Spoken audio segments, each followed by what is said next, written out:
Hello. Good morning. Good morning. Good morning. Good morning. Hope everyone's having a great day. Dude, I'm so like mentally lost this week. It sounds dumb to say, but it's just like I'm so confused on days and stuff. You may have noticed that two videos actually accidentally went out today, and then there was no video yesterday. I'm an idiot. I don't know what to tell you. You think you came here for somebody smart? You didn't. I know it. Oh my goodness. But let's talk about what we're doing today. Dude, Patrick's gone. What happened to my back screen? Alright, Nightbot. Commands. We're doing Territorial today.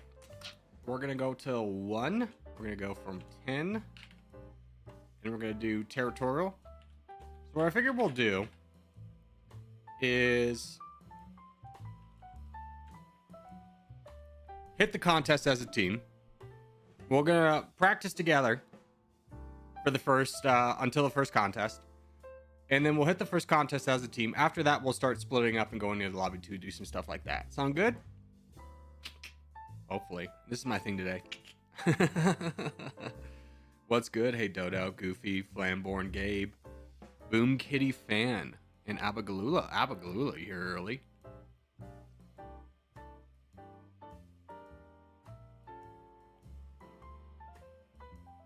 All right, let's bump into it. Bop, bop. Might do something afterwards too. I don't know.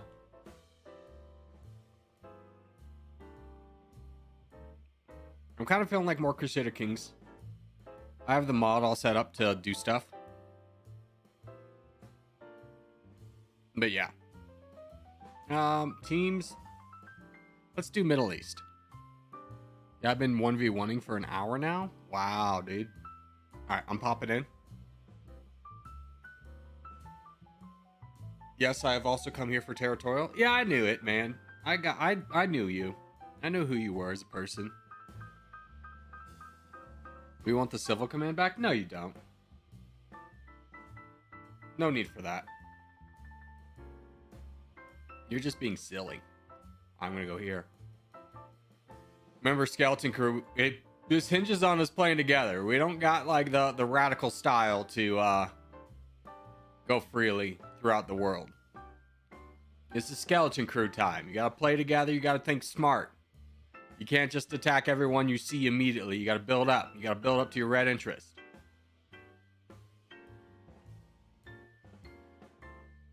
Civil War would be pointless as it's random now? Yeah, exactly. That's my thought too.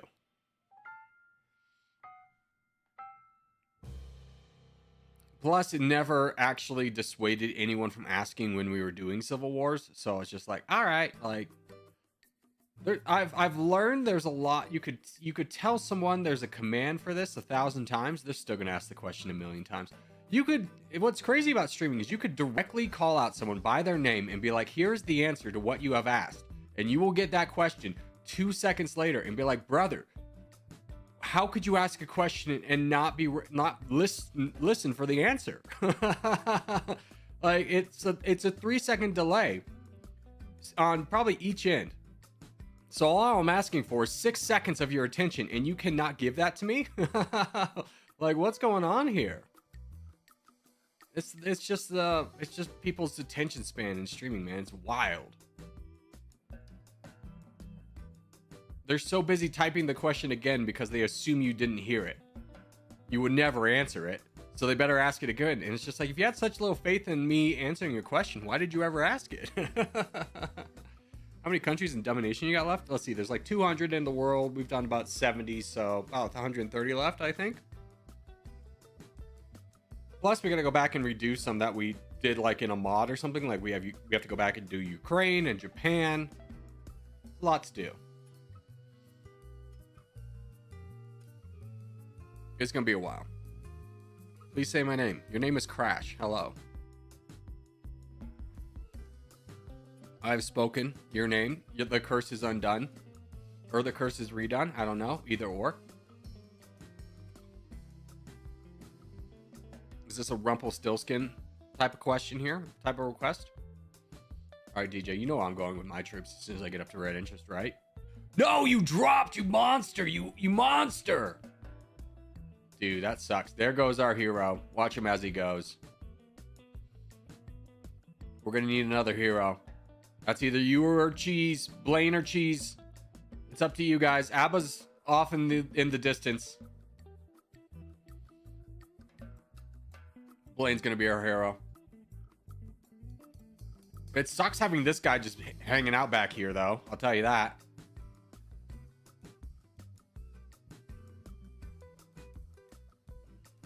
I gotta keep up my troops a little bit because I know Cherokee's pushing over because France didn't save up to his red interest. France, you silly goose.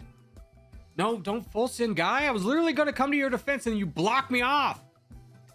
Now he's not gonna come back here because he realized his mistake. You bailed him out, France. The hell is even that?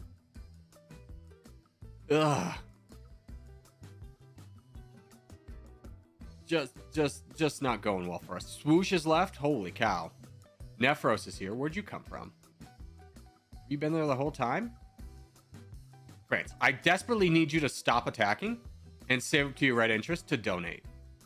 Like, this game is not one. You cannot just do something silly. Brother, stop. Stop. Stop. Stop. Stop. Stop. Stop. Save up to red interest. Let Blaine handle everything. Yeah, exactly. You need money. You need money. Let Blaine handle it. You're going to be, like, building up for a bit.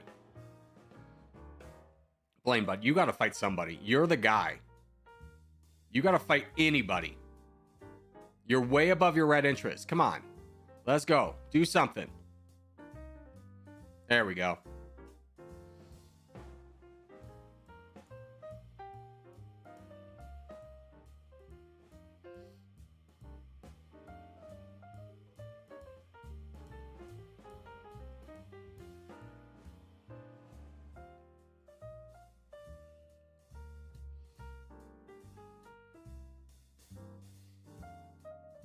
Blaine, just attack for 10% once a cycle. I'm literally the only person on our team that's donating to you right now. You don't have infinite troops. Just be careful.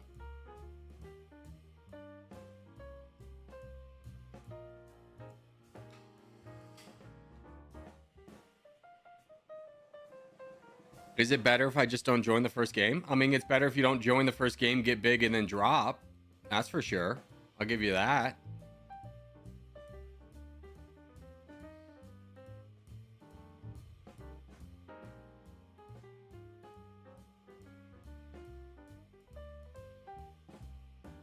All right, we got this one. We just gotta fight Black down.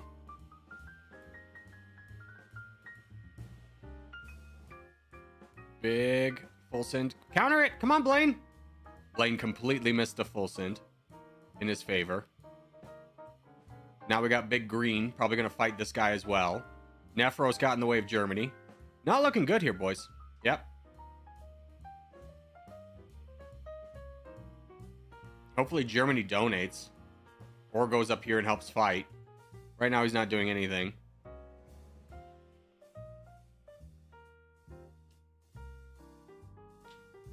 I think we lose this one.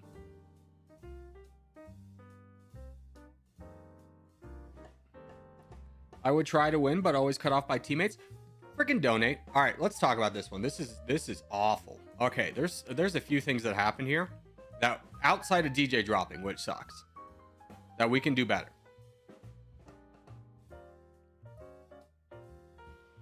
So we capture this area, right? France, bud? France. Who is France? I just want to make sure I have this guy's attention. Who is France? Who is France? Blaine, we'll get to you in a second. It's okay. Yours is a smaller one. But whoever France is, you have to realize if your backline position, you are not done with the game. If you get cut off, you are not done with the game.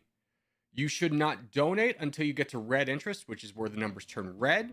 Once they turn red, you donate 11% once a cycle. A cycle is this white bar filling up vertically. The reason you do that is over a 5-minute period, you'll donate twice, if not 3 times as many troops as you would just full donating like this. Now, the problem with full donating at the beginning of the game is it makes you a target.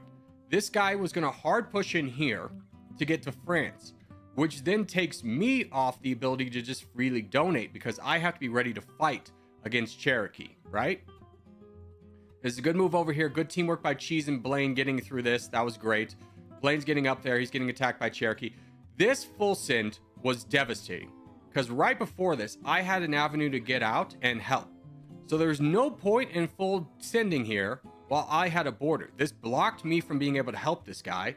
And from here on out, France at no point, first off, whoever donated to France, no. If someone's going to full send, let them die. Like, let them die. Don't take away troops from you to try and help out someone who's already lost. Because you gave him 300,000 troops, he's facing 600,000, and I'm right behind him. So I'll recover the land, no problem. And I'll be able to take that fight. Don't donate to someone who full sends because they're not going to be responsible with their troops for the rest of the game. And that's exactly what happens. Now, Blaine, you're at 4 million. You're red interest, so you start saving here. You knock off this guy, great. Good job. Now you're way above this, right? So when you are the crown, you need to play to your red interest. So your red interest is currently 4.8 million. You're at 5.9, which means I'm donating to you. You need to be aggressive. The best place to get aggressive is blocking off an irresponsible player in our backlines, knocking off Cherokee. It takes you a while to do that. You eventually do that, right? That's good. So at this point, we need to recognize what team is the threat to us right now. That is the black team. We need to fight the black team. We also have to recognize that these two guys, green and red, are both threats to our back line. So what should Cheese and Germany be doing right now? And to that extent, Nephros is getting attacked, so I can understand why he's not in it. These two should be knocking down this guy immediately. Me and France should be the only two donating to Blaine. So there's the full send. Great. We're in a good position. Blaine's pushing up through this guy. Awesome. Still above his red interest. Okay, missing this full send is awful. Also, Nephros, bud, you're out of the fight. You've got someone who's got 4 million behind you. You got to let him through. There's no need to grab this land. I saw that you were trying to grab it because he was here, but you could have let Germany go through. At the end of the day, you have two very big people on each side of you. Let that one go through. Now, it does suck that we don't have Germany immediately boating over here, but we can't blame him because he's not a member of our clan. Blaine missing this, it does suck. Launching an attack over here is painful. And again, France, one of our biggest players on the team, one of the only few people that can donate, has once again gone to 0. In an attrition battle where we have 45%, we should win this. We don't because me and Cheese are donating. Nephros is having to fight over here. Germany's just not doing anything. So that sucks. Their black team is all donating to their champion. If France had built up, we could have donated with Cheese. Our 3 donations would have been enough with Germany to win this, but we don't. That's the importance of saving your troops to donate later.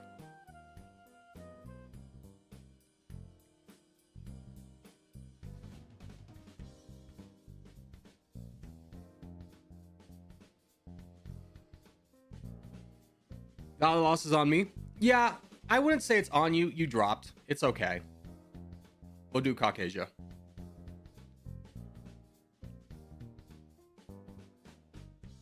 The boats are a lot faster now, depending on how many troops in them. Yeah, that's been an update for like half a year now.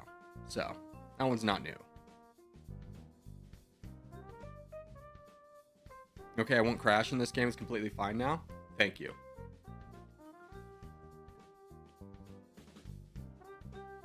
Blaine did a good job countering it. He just got slowed down a little bit, saving troops. And the game's all about momentum and timing. Like, you really don't have the option of taking time off and still winning the game. Especially when another team is being competitive with you, right?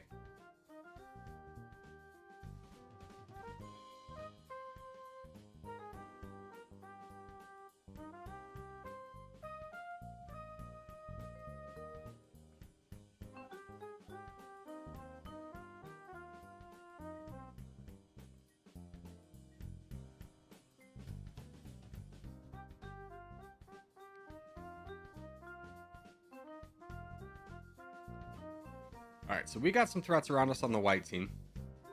We need to minimize this guy's size as much as we can with Conqueror. And then probably work up north.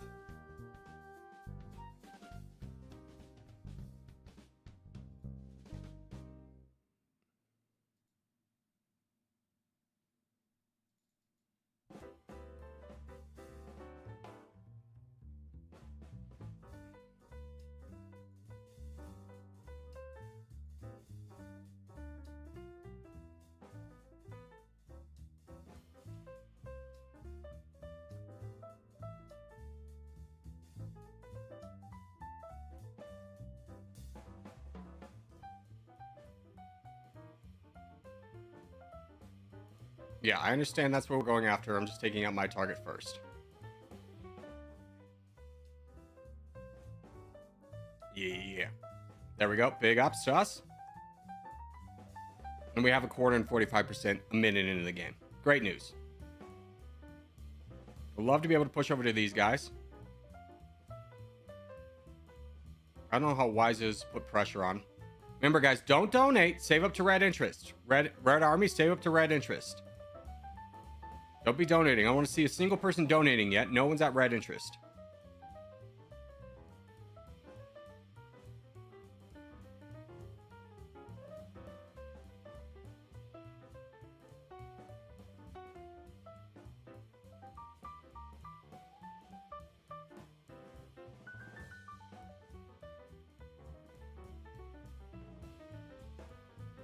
Conqueror Bud, you're kind of out of the fight. You just need to get out of the way.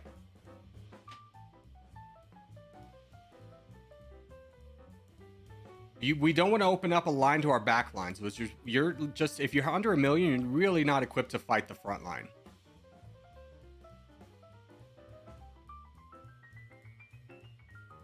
Like whoever this was, that was really dumb. Why are you here? Why are you boating with less than 1 million troops?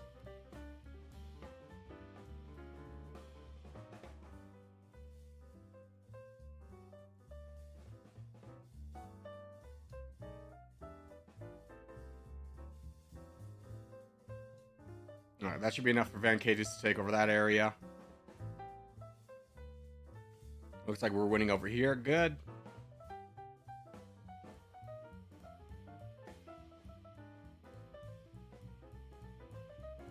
Yeah.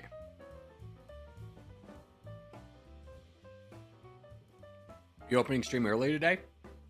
Yeah, I was dead tired last night, so I went to bed at like 8 a.m. or 8 p.m. I don't know why. It's just had like such a migraine. Probably because I haven't been like on a good sleep schedule. And I was like, I just gotta go to bed. So I woke up early to record something. Realized I accidentally put 2 videos out at the same time. So good of me. And played a little bit of Helldivers.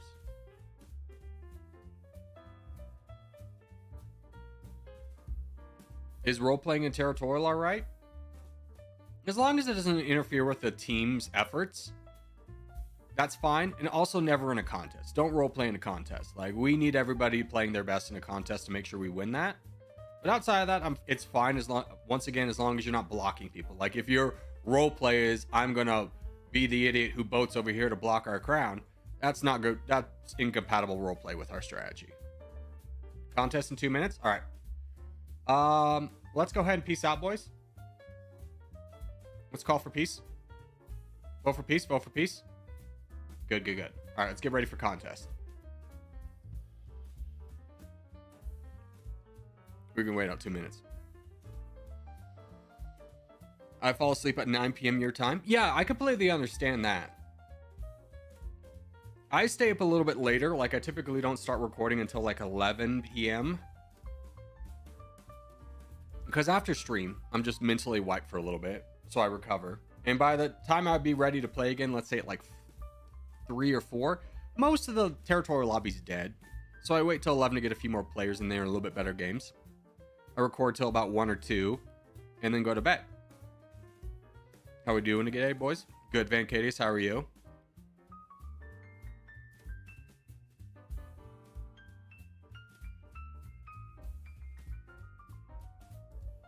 All right, contest in 10 seconds. Is it gonna be? I guess so. Caucasia 8 team. Yeah, remember, we go for the Balkans area, guys. Top left, top left. Once again, do not go in Ukraine. We don't want anyone in the chokehold. I've explained this so many times, but there's going to be bigger players to the left and right of you. You're going to be in the way. Don't go there. You won't be the frontline hero. If you want to be the frontline hero, go to Turkey. Not a single person in Ukraine. Don't cross the river.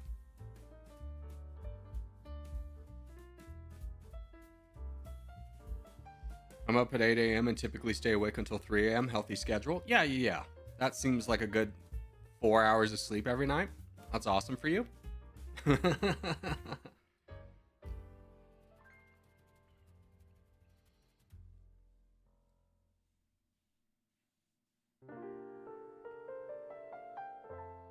Again, everyone puts down their markers over here in the Balkans. Nobody goes in Ukraine. Once we have the Balkans secured, you go down into Turkey if you want to be frontline.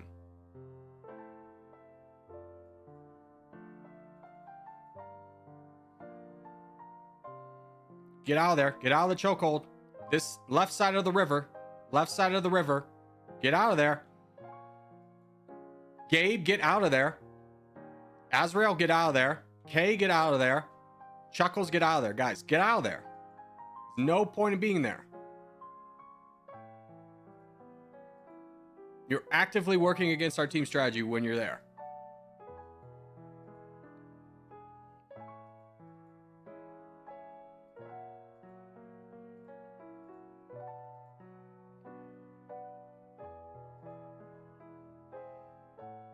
How to get added to the Corgi clan? You're already in. You just got to play with the tag that we're playing with and then hop into the games I call out. If you want to play beyond that, you just type !Discord. Nightbot will bring up the link for the Discord if you want to play like offline.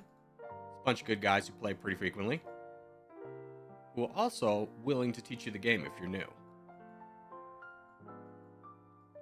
Yeah, this is way too far out, guys. Remember, if you want to be the hero champion, you have to be the big guy that's also connected to our back lines. We can't donate to a single one of you over here. We're going to have to donate to Darum or Jeffy. They're the really only two options for us to donate to. So this is way too far out. We need you in Turkey. Is this Turkey? It is not. Get over here.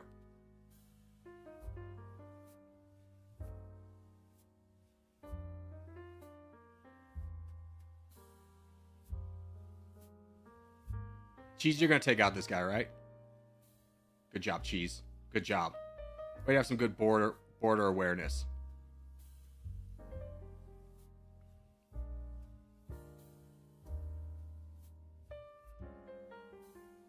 I'm going to trust Darum. If you're free, start donating to Darum.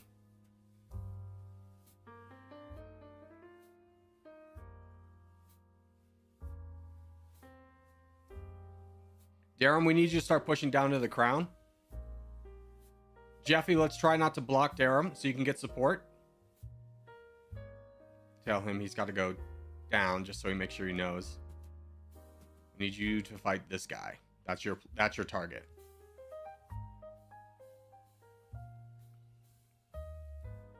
Jeff, get out of the way. Go, go, go, go.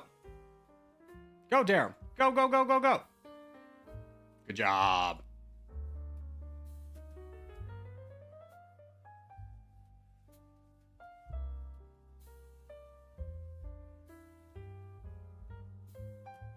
Keep going. Darum, when your numbers aren't moving, it's because you're at maximum interest. Keep pushing. Keep pushing. Your red interest is at 1.3. You're 700,000 above that. Give me some bigger attacks. Who is this? Bud. No. You do not vote when you have less than 1 million. What are you accomplishing here? Blocking our big guy over here from being able to expand further? Blunting our momentum? What's the point? All right, we got problems up north. I'm going to donate to Galaxy, and he can be our champion over here, since he's on the right side of the river.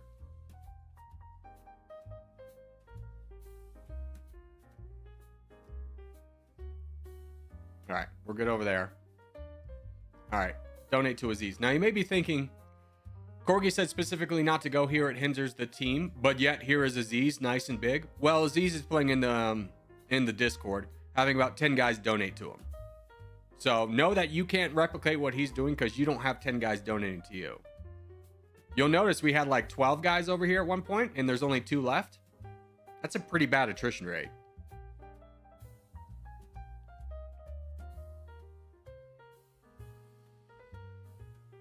How many ticks is in a cycle? I have no idea. This is the cycle, though. The cycle is this white bar filling up vertically. It doesn't matter the ticks in it. You're thinking way too... You're getting lost in the weeds of what's important and what's not.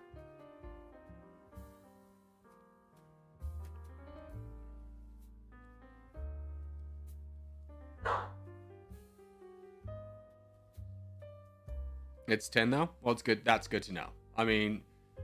I've played this game at a high level for 2 years. I've never known that. I don't think you need to know it either. I don't think it adds anything to your gameplay, whether you know that or not. Hold on, I'll be right back.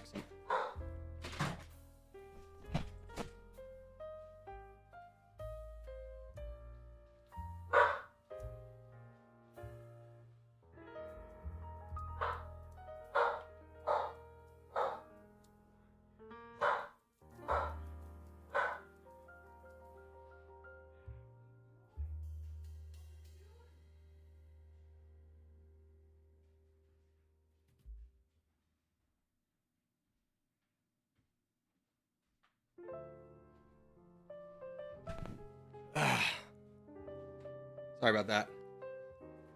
The city came to pick up the sign that blew down the other day.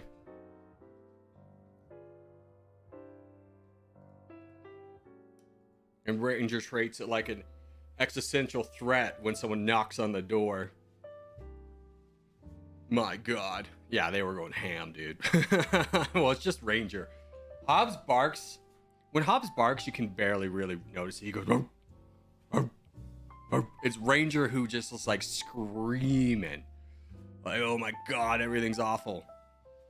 All right, let's go to lobby 2. Settings, lobby 2. Back. Take off tags. Let's do a full random game, and then we'll start splitting people up. So make sure to take off tags. Boys, Germany, Canaris, Utopia, take off your tags.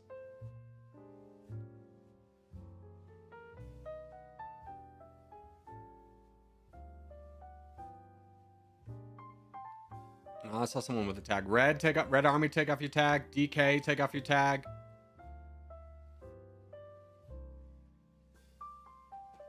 Also DK. No, you were banned. That's a ban evasion. No. You're full banned. I remember you being very rude.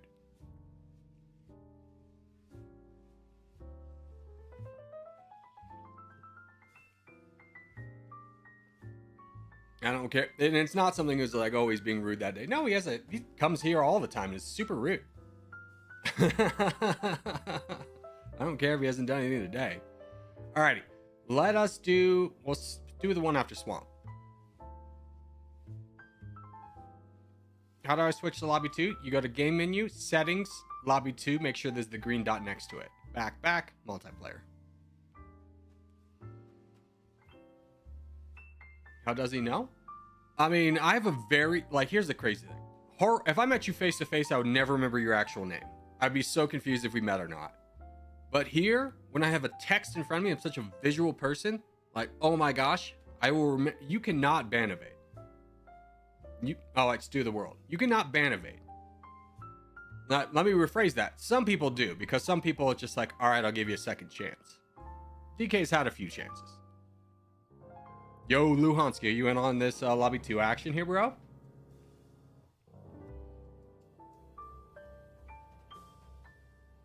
Friggin' chill guy leaving his dang tag on.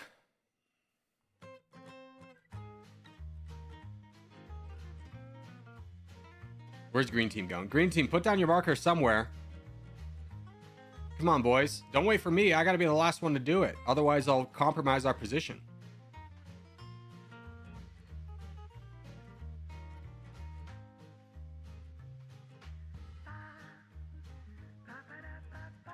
All right, let's go, boys. Apes together strong.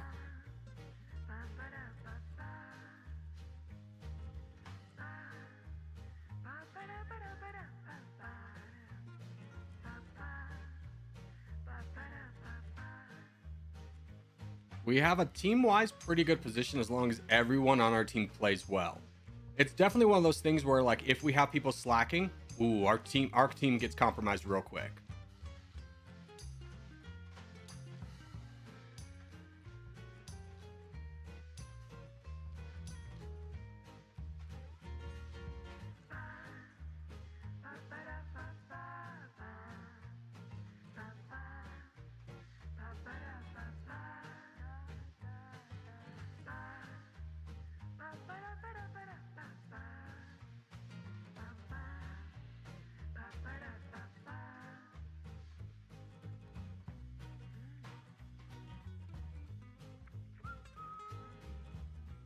Okay. Yeah, this is kind of exactly what I was hoping didn't happen, is this guy didn't get this territory. So that kind of sinks our position a little bit. We would have been really strong if we had won down here. Not anyone's fault. It's just whatever happened, happened. What's up, Brandon? How are you? Still 6 corgis? Yeah, that's the thing. I always say this, and it's one of those things. Is like I gotta kind of get used to being able to having to say things over and over and over again. But like when you leave your tag on, you are guaranteed to not be on the team of the best players, right? Because the best players all take their tags off. They listen. They put on their listening ears, and they go, none of the good. Corgi said to take the tag off, so I'm going to take the tag off. So you get stuck with all the people who don't listen and probably aren't as good. It doesn't make a lot of sense, right? All right, here's the play. You ready for this? I'm going to fight down this guy. Now, you may be thinking, why not go here? Golf's much bigger than me, but I have a troop advantage on him right now. He's only got so many places to go, and he's only going to get bigger. So I want to take him down right now. It sucks that the black team is just infiltrating. That guy dying is awful for us.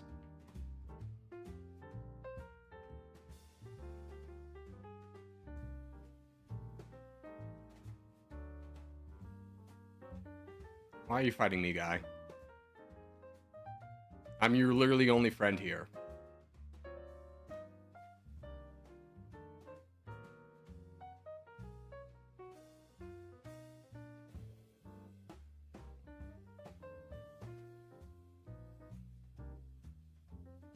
All right, let's try and ignore the threat over there. I'm going to go over here.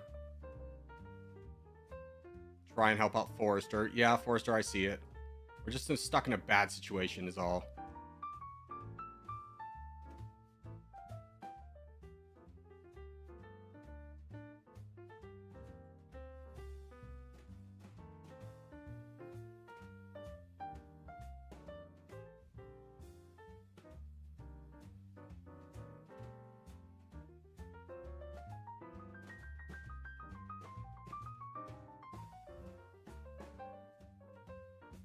Yeah, green's looking pretty bad.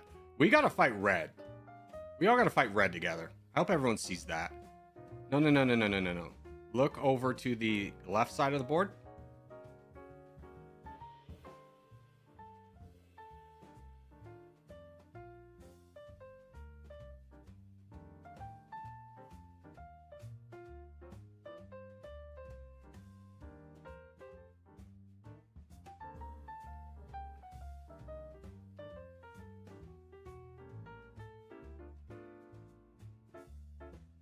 Blue, you gotta look left too. Look at red. They've got 36% of the board. This is the moment where you gotta realize you cannot be attacking anyone that's not red.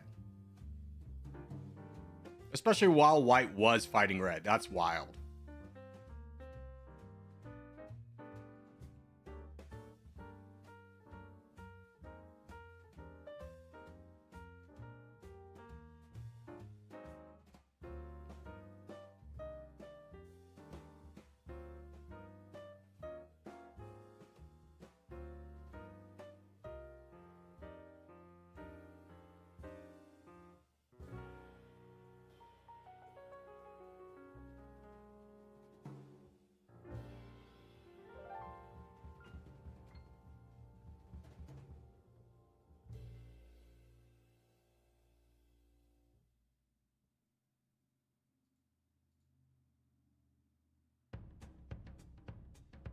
You don't think I see Mike? I see it, brother.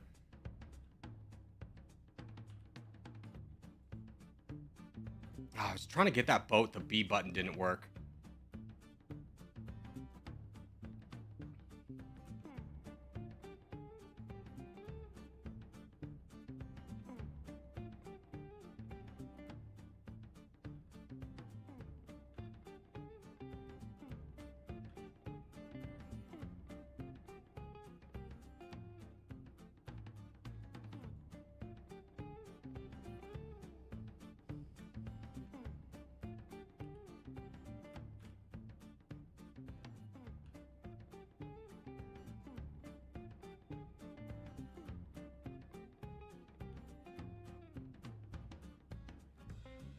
Mike, why are you fighting me, bro?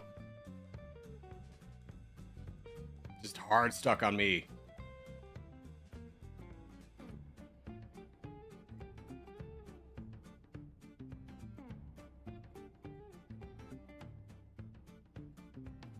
All right, at least red's below 30%. Black champion's doing really well over there. They're definitely starting to rise.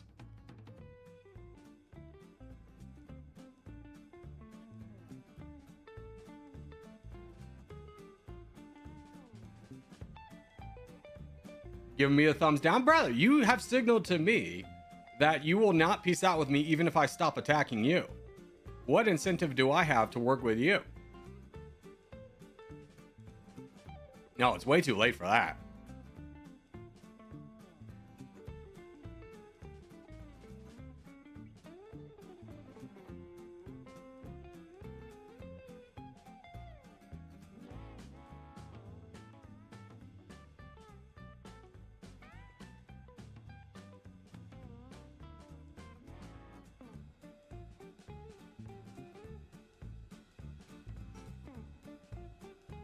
This just makes sense for our team to consolidate our position a little bit. Sorry, bud. Had to be this way.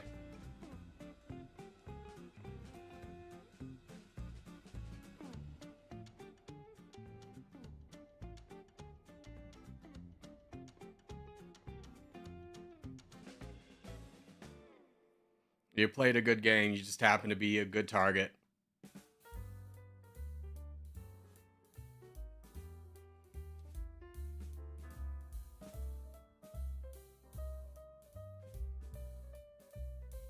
Plus, the black team's very strong. White's getting strong, though.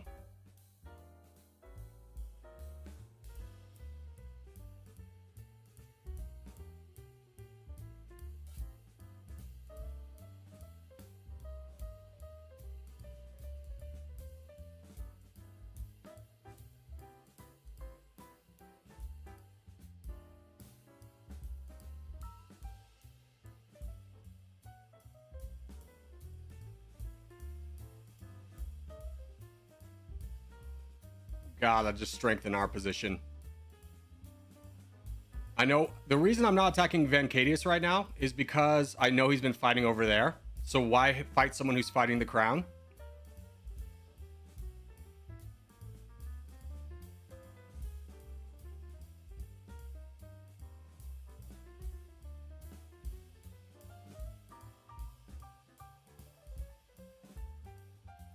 We had some good donators on our team. It's really made a difference.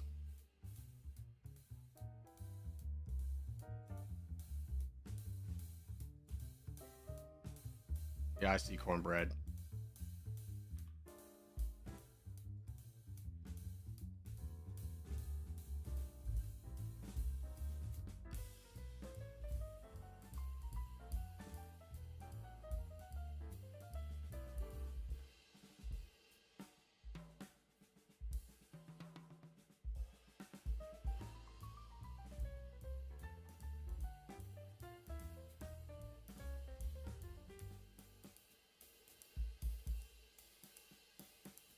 Hopefully I played this well enough. Oh, white's pushing through my blue blockade.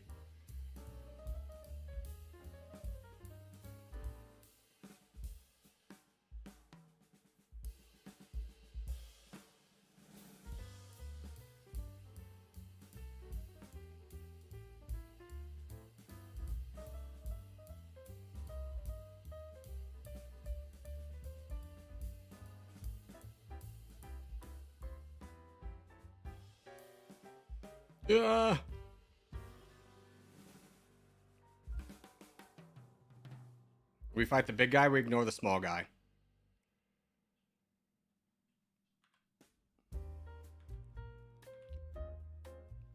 Freaking give me a boat there, my guy.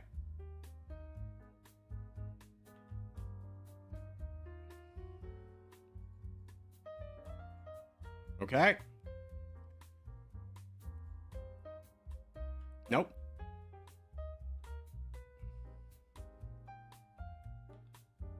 Man, they really did increase boat speed.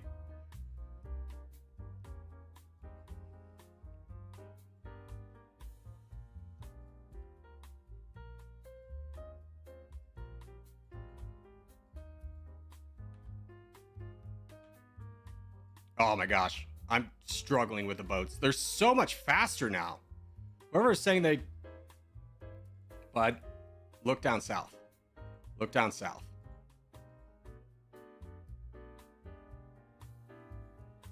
I am no longer your threat.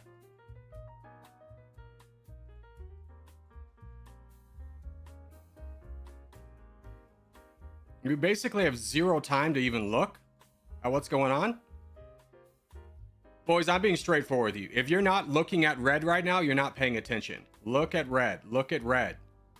Look at red. Look at red.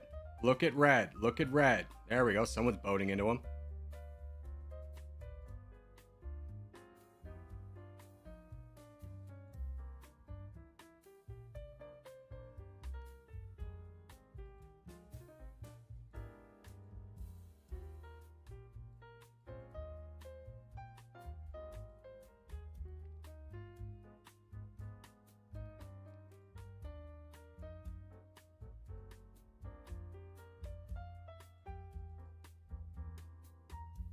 Take this opportunity to try and knock you off.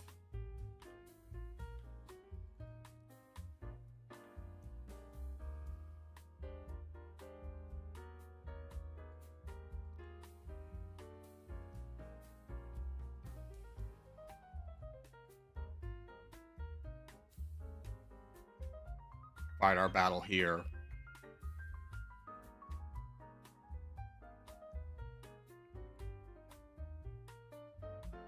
Try and get control of Asia again. Oh!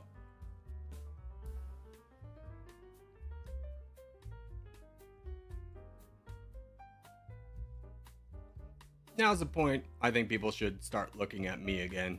These two are going to fight over here, and it's going to be disastrous for everybody.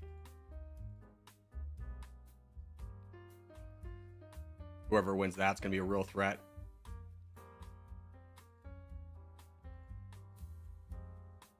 Oh, God, the boats.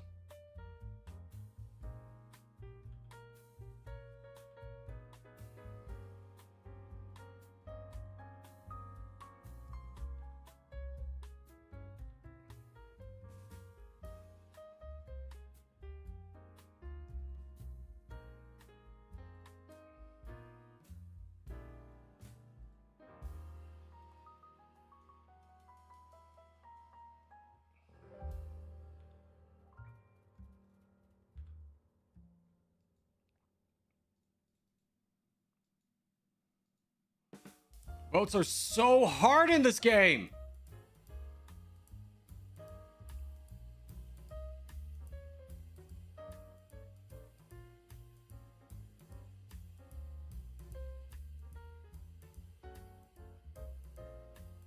Hey, we gotta work together again.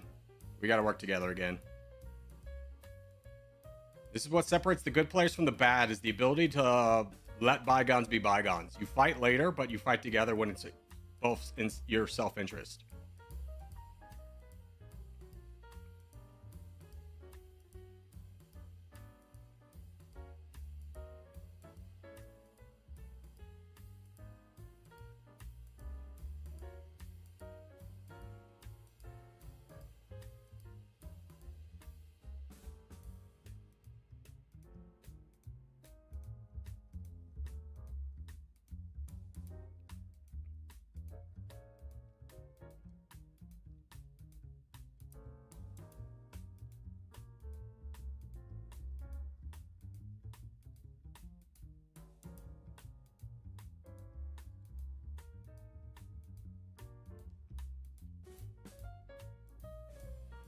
Black, I'm not sure what your plan is, but you do have to fight with me, right? You understand that this guy and I'm not going to be able to beat him alone? You're doing the math there?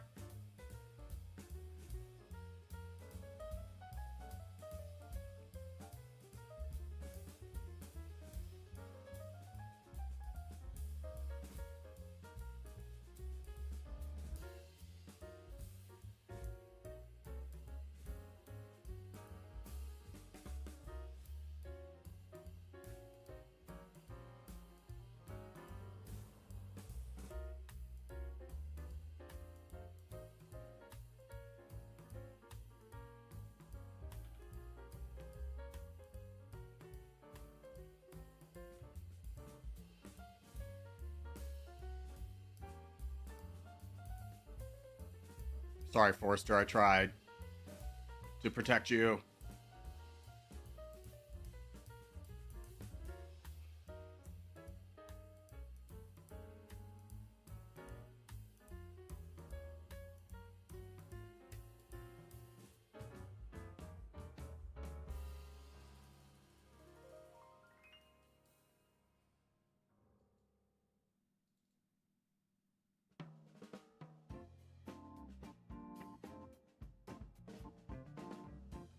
I don't know why you picked this fight. You're fighting it alone.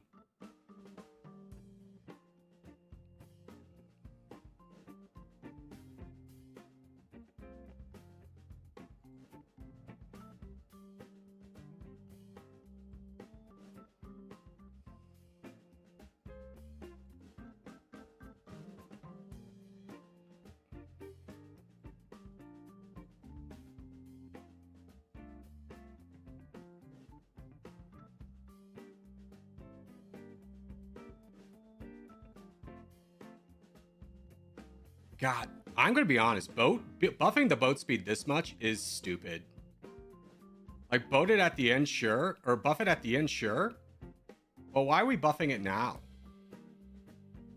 Like, it's just so fast. You don't have any time to play any kind of defense, right? With the boat speed, 40% is no longer a win, which is annoying because you have to constantly get into a three-way. Yeah, this is a lot. Like, once again, this is about a 5,000 pixel disadvantage. This is where you want to work with me again.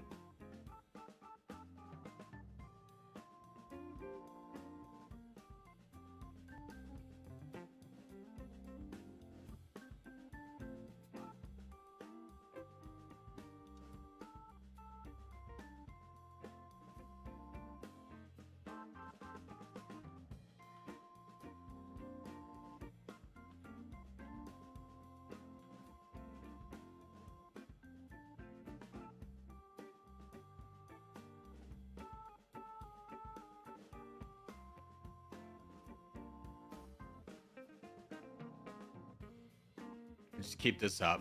Oh, man. I think with more troops on the boat, it goes faster. I mean, that speed is way too fast, even with a big boat. Like, big boats have always gone faster. They've gone faster for 6 months. That speed is indefensible. Like, there's no way you can attack and also defend. It's just, like, ridiculous. What are we going to do after this match? We'll go back to the contest.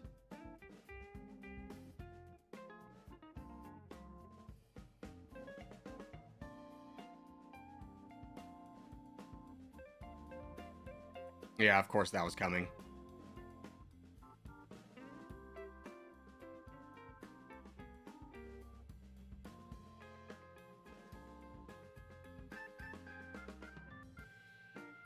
I will work with you if you want to work with me.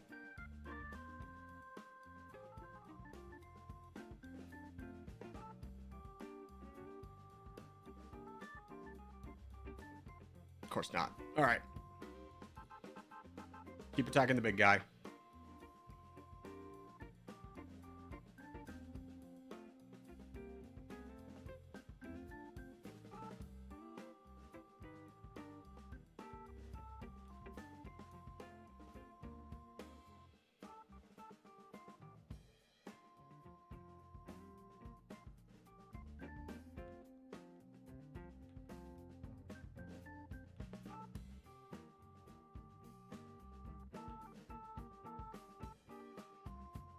Limit his ability to get back here.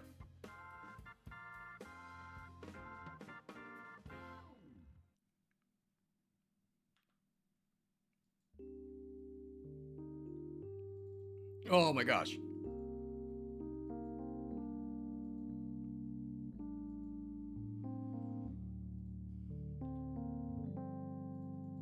Now it doesn't matter if he switches sides or not.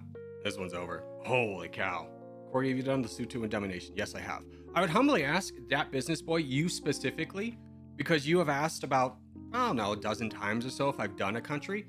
I would specifically ask you specifically, that business boy, are you listening? To look at the catalog of what I've played before asking if I've played something. Like, just look it up. Also, I will tell you for the 1,000th time, I don't take domination content recommendations from chat. It's only from the YouTube video.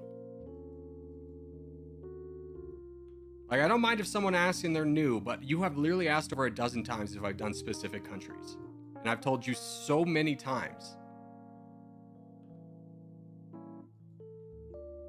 Happy to have made a friend. With the most angry boy there ever was. Block him? I'm not gonna block him. I'm not gonna block him. I think it's just like, let's get the hard fact message down. Tough love it up right now. Be a little bit aggro with him. I get it. But let's just say, hey, we've been through this before. All right, any hoozles. Let's get ready for a contest. Back to lobby 1. No, I'm not mad with you, that business boy, but I just want to like strike home this message I've been repeating. Hey, you had a Territorial video uploaded about an hour ago in private. Can I ask when it's going to be back? Because my friend was in it. Tomorrow. Yeah, that was supposed to come out actually yesterday. I got the dates mixed up. So it's going to come out tomorrow.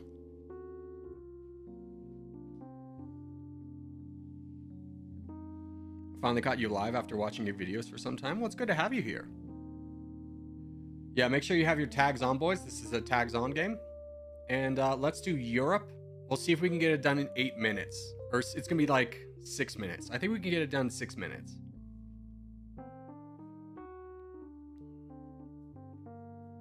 Hi, Corgi Canaris here. Amazing game. Thanks for it. Really didn't know what to do in that spot. Let me tell you this. When I give you advice, I will never give you advice that is not in your best interest. You were such a pain in the butt. You played that so well with your boating. I couldn't stop it. And when I was stopping it, I was getting blown up elsewhere because I was donating so many troops or dedicating so many troops to stop it. Michael, you did a great job.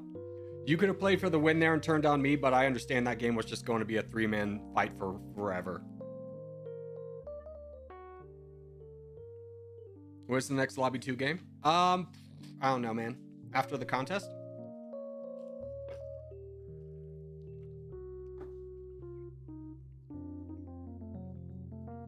Luhans, I'm gonna take away your mod if you don't at least hang out here for a few minutes once a week. All right? You can't just pop into lobby 2 games and be like, all right, I'll be back when that's up. Hang out for a minute, all right? You don't have to play. You can just hang out, but hang out. Mongrel. I may or may not have missed this game. Dang it, DJ. It's gonna be a mod purge day. I already feel it. The purge is coming.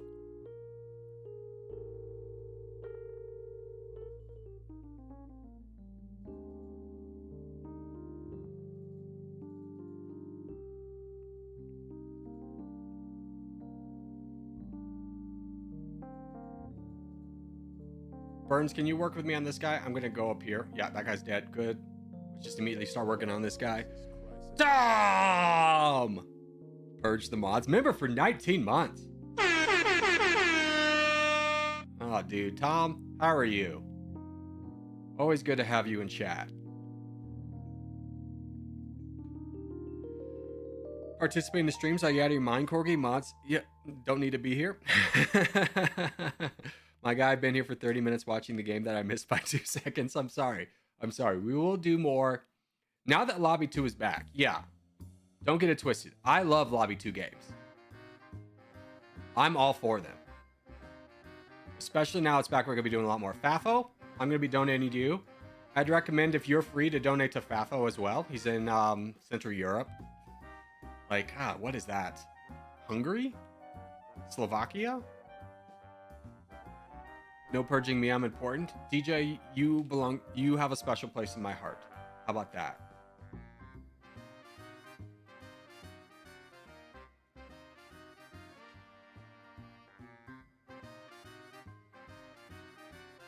Yeah.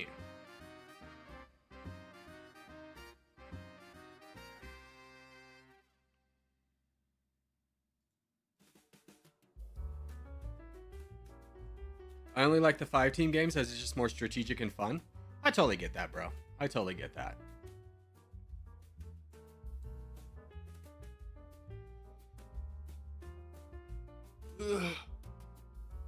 Agreed, DJ can live. DJ, congratulations, you survived the purge. You successfully barricaded your house. Oh no. Like, if there was a purge in real life, like, you know, the movie, you know, where you get to, like, commit any crime, would you go out and purge? I don't feel like I would. Like, I know it's a great time to, like, rob a bank, but it's just like the risk reward feature there is like, I don't know, man. I think I'd just be pretty good here. Heck yeah, I would. I don't know, man. I think that you're overestimating your own survival capabilities. Because you got to, like, keep in mind that, like, yeah, you're out there in the purge, but so is, like, the guy who's in the Navy SEALs. He's probably having a field day. It seems spooky and dangerous. I'd lock myself in. Yeah, I'd lock myself in too. I get extra security. Oh my gosh. I get one of those bomb shelter things that comes over the doors. That'd be annoying to have to buy. God, that'd be like $10,000. Let's add a nuke on standby. What would a nuke on standby do? Because let's be honest with each other. You are in a dangerous scenario, all right? Someone is about to shoot you, which means they are in gun range of you. If they're in gun range of you, if you drop a nuke on them, you're also dropping a nuke on yourself. What, are you just going to carry around a briefcase being like, I'll kill us all? Like, what are you going to do? What kind of threat is that? Corgi, you watching Invincible? I did binge watch it now that it was finished. This season, so much better. I am annoyed that essentially this is season 2, part 2. I thought it was good, but oh my gosh, the action was so jam-packed, you barely had a moment to breathe. I felt it was a little silly that they recreated the Chicago scene essentially with the other guy. Not to give too much away. I was like, it's a callback, but it's kind of like, you know, it was more impactful when it was a one-time thing.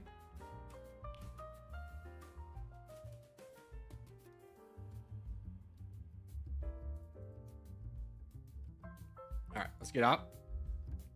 Contest in 2 minutes. Perfect timing. Your mic's cut off? You're lying? Wait, is my mic cut off? No, my mic's fine. Liar. You're lying? Don't lie to me. Where's my feelings, dude?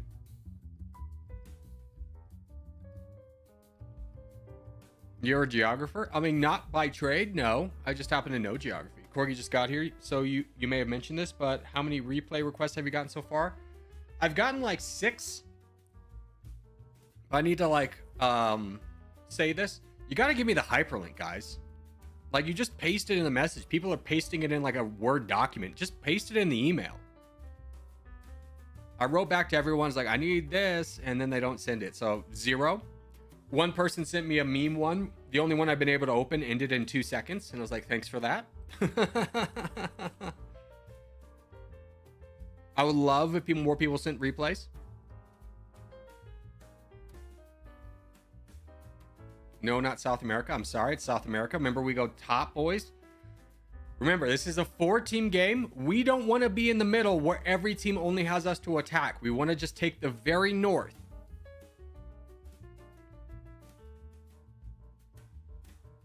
The very north is where we want to be. How to send replays?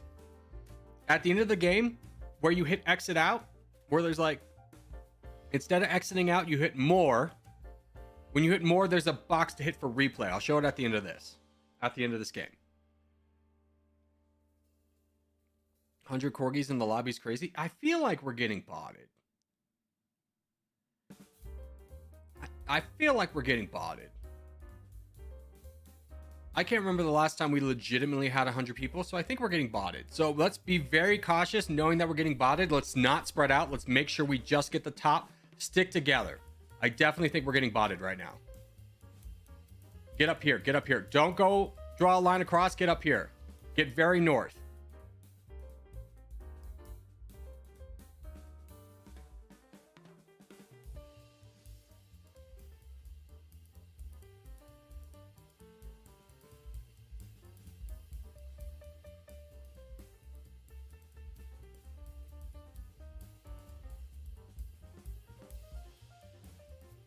There's also a lot of people. Yeah, but like 100 people is a pretty big rarity.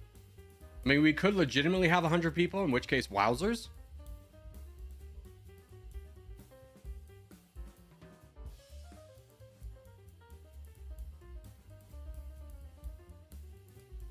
Get him out of here. Worthy endeavor attacking that early into a guy that was going to get that big.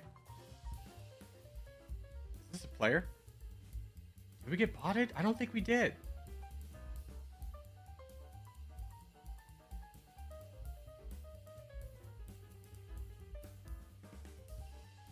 No, doesn't look like it. Oh, welcome to the squad, Corgi Gang. Yeah, we did not get botted. I got to scroll all the way to the top, though. Good sticking together, boys. This is what we want to see. We took a lot of board percentage, but we didn't block the other two teams from fighting each other, which is very important. Oh, God. Can I... Why? There needs to be like an automatic go to the top button. All right. Jay's, good luck with it. Let's try and build up multiple people. Let's build up Jay. And let's build up DJ. Down south. Let's build up those two players. Have two champions.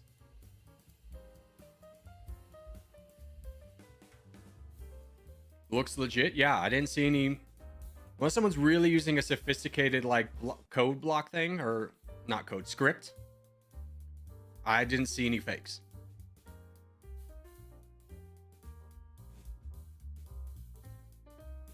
How do you know if you get botted? A lot of people will have the same name. That's what I was looking for there. They would have like, there'd be like 50 players with like Corgi Socks or something like that. That's typically how you know you're getting botted.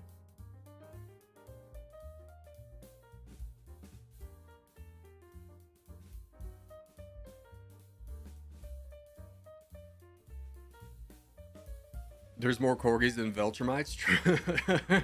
That's actually true. What was there, like, was there 50 total Viltrumites? Each time they send one to Earth, he dies, dude.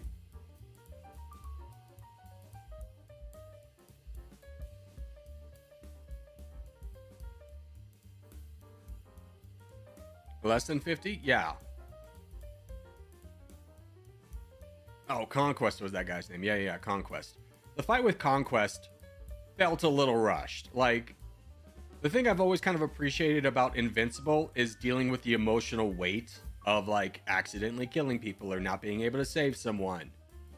And this one is just like, hey, I know we just finished a battle, but guess what? Round 2. And I was like, whoa. That was, that's crazy.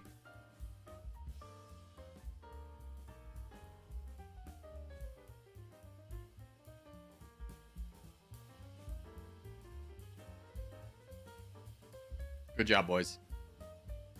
I think the Conquest battle was well paced. The battle was fine. The only thing I have with the Conquest battle was it had the same scene from Chicago. And if you know what I'm talking about, you know what I'm talking about, where he's just like pushing him. That was like, we're doing that again, huh? GG. But I thought the Conquest character was really well done. Like, this isn't a spoiler, but at one point, Conquest is like talking about it, how sad he is. And he's like, don't worry, you won't be able to tell anyone because I'm going to kill you here. And I was like, oh, that's cool. Now only 60 Corgis in the queue. There's 70. People are joining. A drop from 90 to 80. It's pretty reasonable. Let's do Asia next, boys.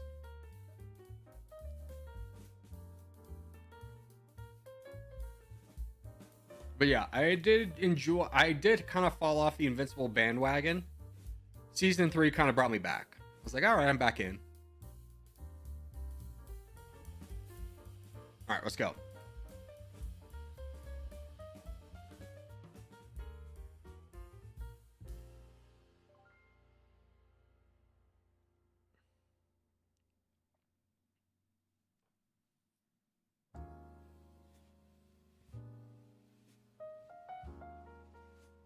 Or are you going to be split up? I mean, there's a potential.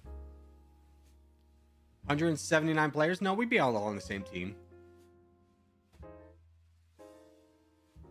I will single-handedly stop Corgi right now. Okay. Like me specifically or the clan? That's an important distinction. Are you just planning on stream sniping me and then ruining my game? Because that's pretty L.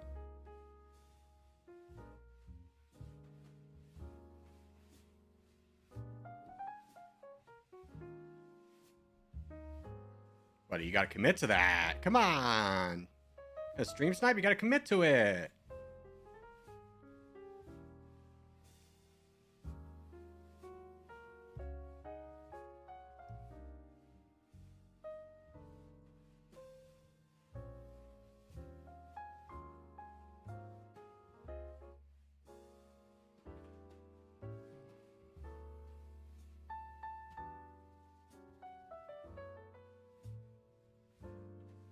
Crush him!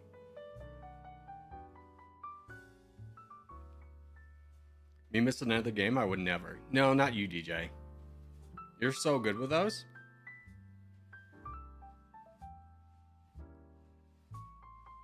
Clan bro, and I already fumbled. True, true. It's okay. I'm hard locked until 110th place until we start taking out more reds. Damn communists. Damn reds. Well, after this, we'll pop into lobby 2, regardless of contest. And I will do a fan vote right now that we can start now and finish when we and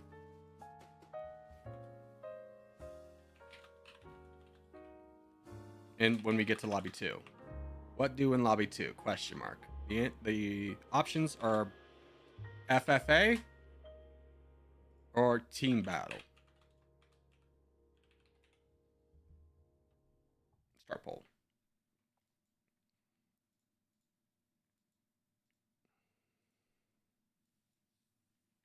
Yeah, my time has come. True, dude.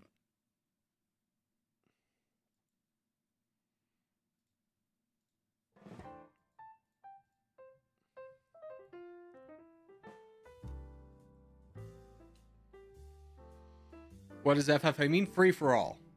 Means we go into the battle royale free for all. Don't type what you want in chat. You gotta vote. You gotta vote.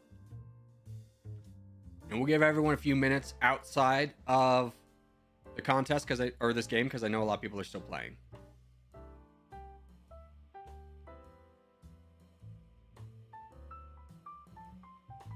Call the banners. The beacons are lit. Gondor calls for aids. Aid. Not aid. Not plural. Frick. Alrighty. Give everyone a moment to vote as we move to lobby 2. Settings. Lobby 2. Back. Taking out tag. Gondor calls. No, no, no. Don't take that one out of context.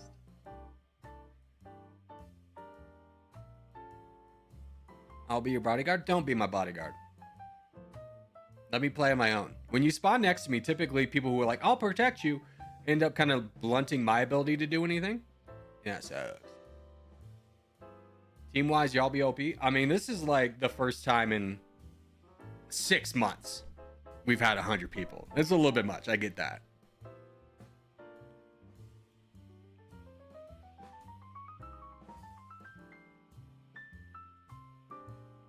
Alrighty, free for all seems to be winning with 68%, so we'll end the poll there.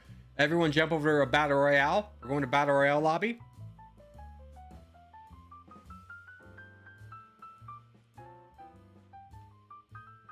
How do I join this lobby? Kenny, you go to game menu, you go to settings, and then there's a box that says lobby, and there's one, it's 1 or 2. Move the green circle from 1 to 2, and then you're in.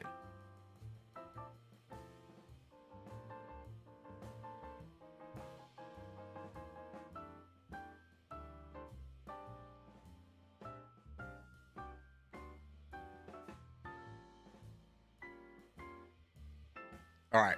And we're going to go in Africa, which is the next map. Lock in, boys. Let's go.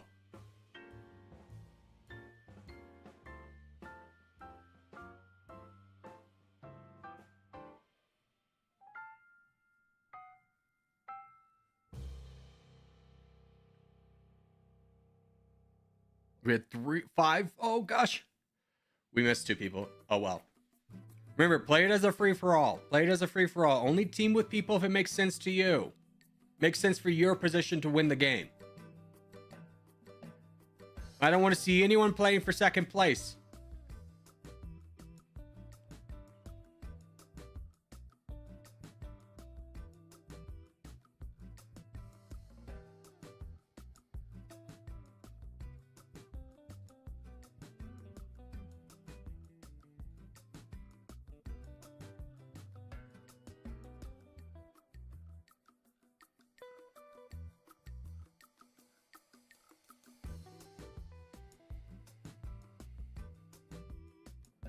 I'm in an awkward situation.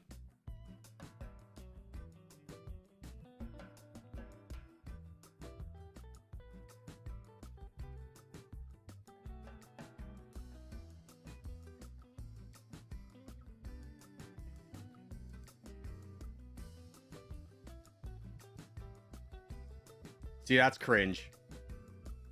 That's cringe just full sitting like that. Like, we're in lobby 2. You could be mad at us for bringing numbers to lobby 1, but then to specifically come in here and be like, I'm so desperate for attention, I need to ruin the streamer's game. Like, hey man, I'm sorry things aren't going well in your personal life, but you don't need to take it out on me. I'm not the source of your troubles.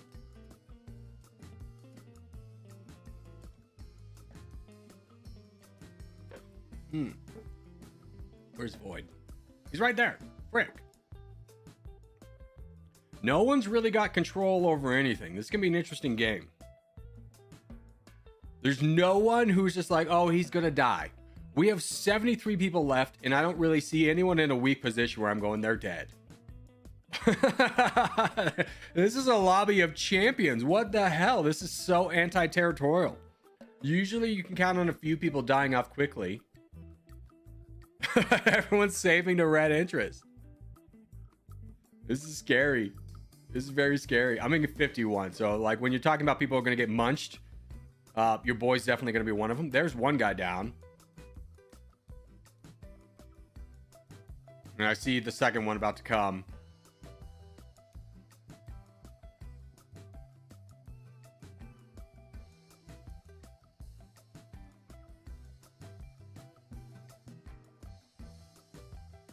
Yeah. No, that's not a bad move. I think you probably could have got some buy-in or waited until this situation resolved to first attack me. And the reason I say that is because, like, while this guy that I was attacking was still here, you had 2 of my neighbors who were not going to commit to attacking me. Where if you ask now, I bet they'd all be like, yeah, let's fight him. But instead, kind of you're a target a little bit. So what if I fought there and said, Hellcat, what do you think about that? Franklin, what do you think about that? Cheese, what do you think about that?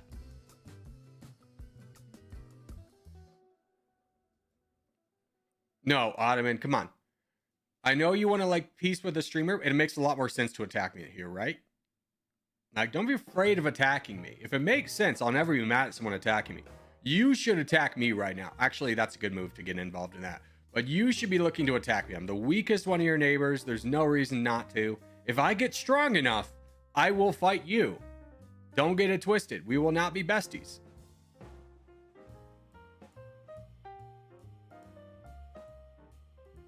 Yeah, friend, I don't mind you attacking me. It's a good move. Others should probably join in, although Cheese getting full sent is now a better target than me. Ow. Here's the problem with attacking me, though, is look at your neighbors and realize we're going to get munched together. We're going to get munched together. Not finishing bot phase in top 10's humbling for me. Yeah, this was a competitive lobby, that's for sure. You think I'm going to bring something to the table? Get involved. Let's go. You 2 alone could do that. Here, I'm here. Go, Blaine.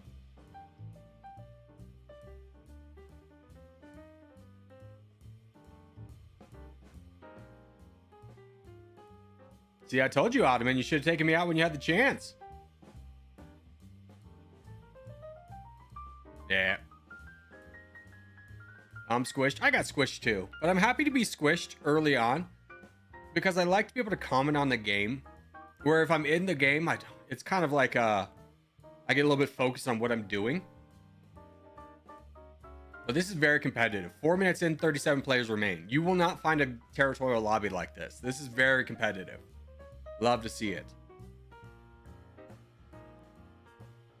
Let's see. Bulu is getting pretty strong over there. We have Kazuya, strong. Franklin and Void are very strong. Luhansk, I knew he was going to get strong in the corner. I knew it was going to happen. I didn't want to call it out because, you know, when you draw attention to a player too early and you go, this guy's going to be a real threat, people go, oh, I should attack him and make sure he doesn't become a threat. And that's a little bit lame. But this is becoming a big corner. Blaine got really big off that one too. Soviet Onion's coming over here. He's a pretty good player. Love could get big if he doesn't eat the Fulson from Burns. But if he does, Death is going to grab all that land. Morwen, I think your time is about to come and go. I wouldn't be surprised to see both these players attacking you. Blaine getting involved, yeah. It's like, I think you got a better target. Ooh, that's a big one for... Void misses that! Oh, Void, where are you looking, buddy? Oh, that's so bad. I think he was looking on the other side of the map. That little bit of difference now makes Soviet Onion so significantly bigger than Void.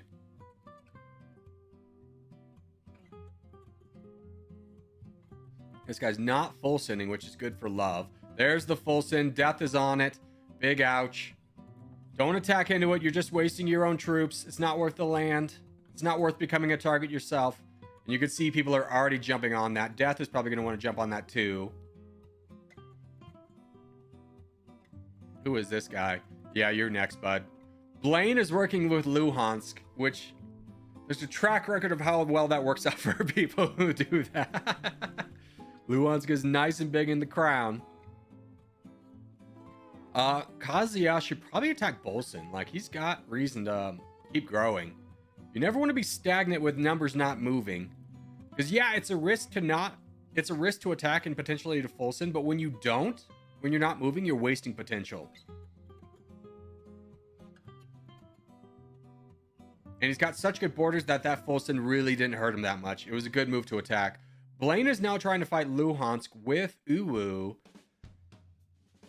I wonder if Kazuya gets involved in that one.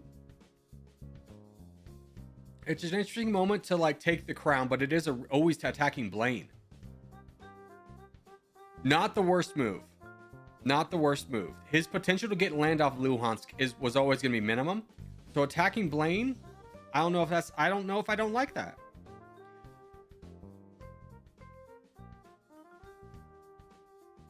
Now, what's Hellcat doing? I mean, he could come over here and either fight Pios or England. Both would probably be good moves. Or Franklin. Because he knows his northern neighbors are distracted, who is the biggest threat. He could fight anybody right now, maybe except for Void. Void would be the one I'd be like, I don't know if you want to fight that. Soviet Onion is going to become real dangerous over here, which is something that Void has to be aware of. Champion has already signaled that he's wanted to attack Soviet Onion. You could potentially get some buy-in there. But now that people are, like, looking at this corpse, I don't know. Oh, Bolo attacking Hellcat. I did not anticipate. Void's going over here. Yeah, Hellcat, I mean, you took a chance. I don't think you took a bad chance. I just think that, like, you got a little bit unlucky. Because looking at that board, I wouldn't anticipate Bolo would attack you. Is this Void? Oh, good move on Void's part. This little enclave here. If these two attack Bolo, he can just wait for the Fulson and grab that land. I like this move. Soviet Union is going to be a real problem, though. So is Luhansk. Casually clearing people out. Void gets a ton of land over here. Should probably also double fight this guy, Franklin, while he's weak. Just get yourself a little bit more land. Sorry about that. Corgi, leave? No. I told you, we would miss the contest for this. I don't mind. This is a good game. No way I'd leave this for a contest. We can do a contest any time of the day. Corgi, will you fulfill your heartful wish of playing Trade Conquest again? I don't know, man. Trade Conquest, I put so much mental energy into learning the game, and then it's like the worst performing video I've ever put out.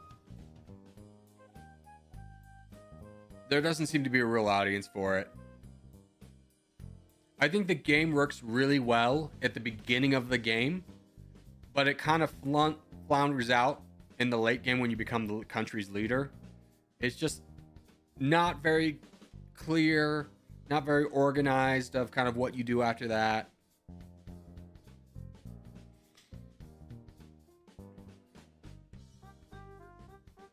Now we're starting to boil down to the top 10. Pushing over here is interesting. I thought he would have wanted to use this as a buffer state to not have Soviet Union, maybe go after a bigger guy, or like this guy. Void attacking Soviet Union. If I'm Luhansk, this is all I'm in. I'm taking Love, I'm taking Champion, I'm fighting over Soviet Union. It's a good move on his part. Like, it wasn't initially, but Void going into Soviet Union changes the board a lot. Although now he's getting attacked 2-on-1. At least it's not 3-on-1 because Soviet Union is preoccupied. Yeah, you gotta fight the biggest guy, that's for sure.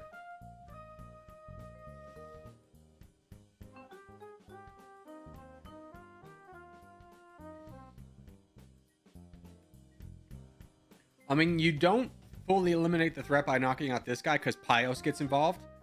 Could you argue Pios has to worry about Mike? Sure. If I was Pios, I don't know why he's not attacking somebody right now.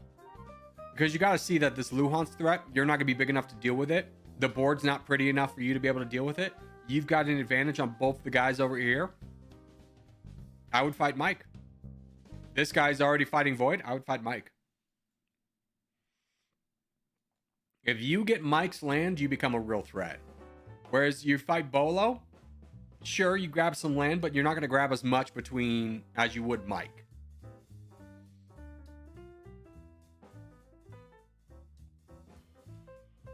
Like, while the rest of the board's occupied fighting Luhansk, you got free reign to fight somebody. You got to take advantage of that. Pios has a real chance to win the game. He's just got to really work down somebody right now.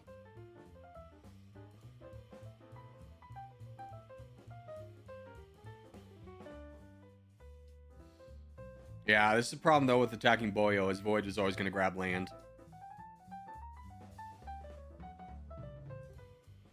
Void's not in a hurry to fight Luhansk either. He knows he's got numbers. He knows if Kazuyo dies, he's got Pios with the same amount of troops ready to fight. Soviet Union and Champion both on standby. It's a good move on Void's part.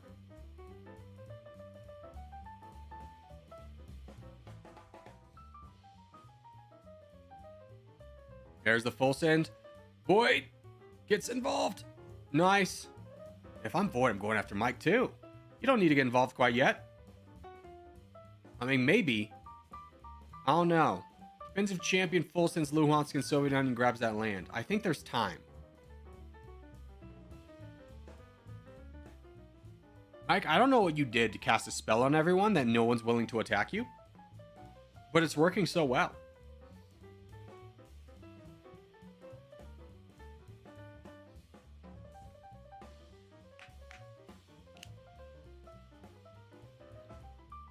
Void, you're telling people to charge? You're the strongest one here. It's your responsibility to fight first. And there he goes. There's Soviet Union. Is Kazuya going to fight back? I don't know. It was a good move on Luhansk's part, weakening this guy, but not fully getting him out. Luhansk, there's definitely a path for Luhansk to win. It's a tough one, for sure.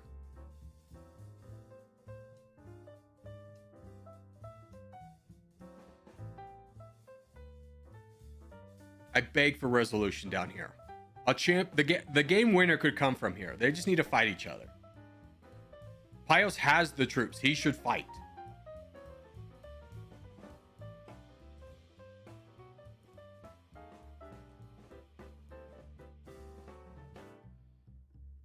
No. You fight that. You fight that, Pios. This is your game to win.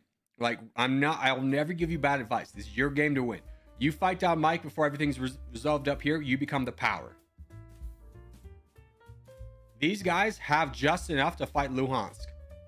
You win this. You win this battle of attrition. If you think Void's going to come down and fight you, he's not. He's got his hands full. If he takes his foot off the gas against Luhansk, Luhansk will win. There's no way he can pull off this fight to fight you guys. It's Luhansk? Yeah, but this is Luhansk in chat, the mod. So that's why I'm calling him Luhansk. His name's Luhansk.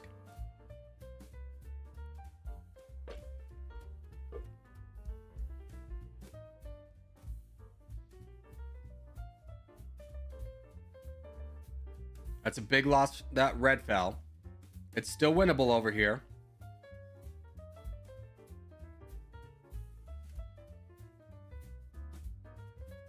Now it's becoming a little bit uncertain.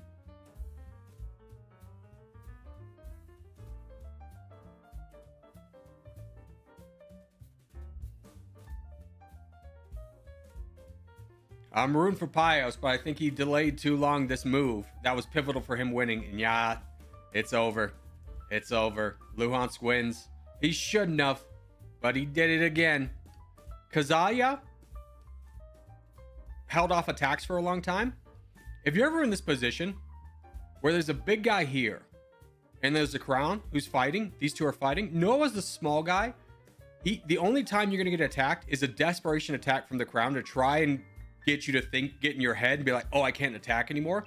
Never fall for that.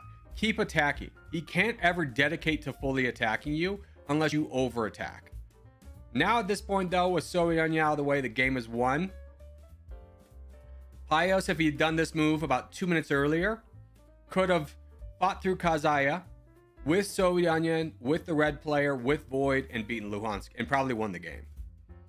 But that delay of like sitting on red interest or sitting at max cap while your numbers aren't moving, crushed it.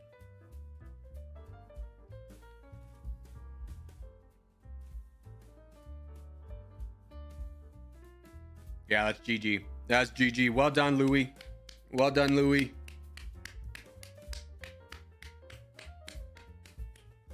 I was the red player. Was I good? Yeah, let's take a look at that game. Let's take a look at the end game.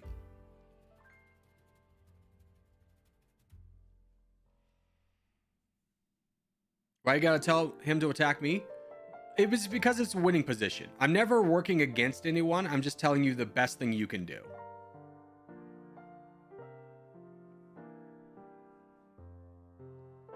I don't really care about this. This was all kind of like whatever happens, happens. There I go.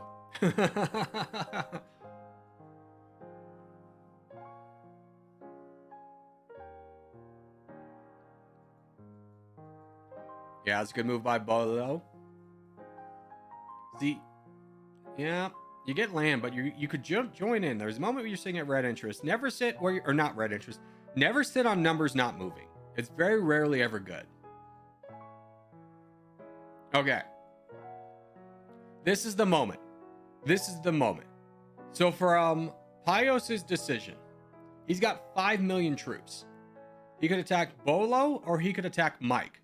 The reason I was telling him to attack Mike is because if he wins against Mike, he has all this land right here. And he's the undisputable champion of the South, correct?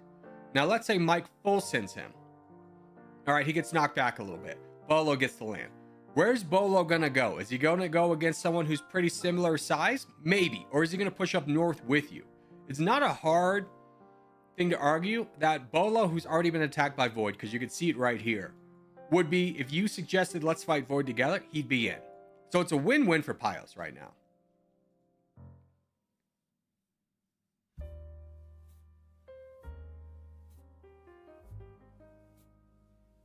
Instead, he's sitting here for like 2 minutes, not doing anything.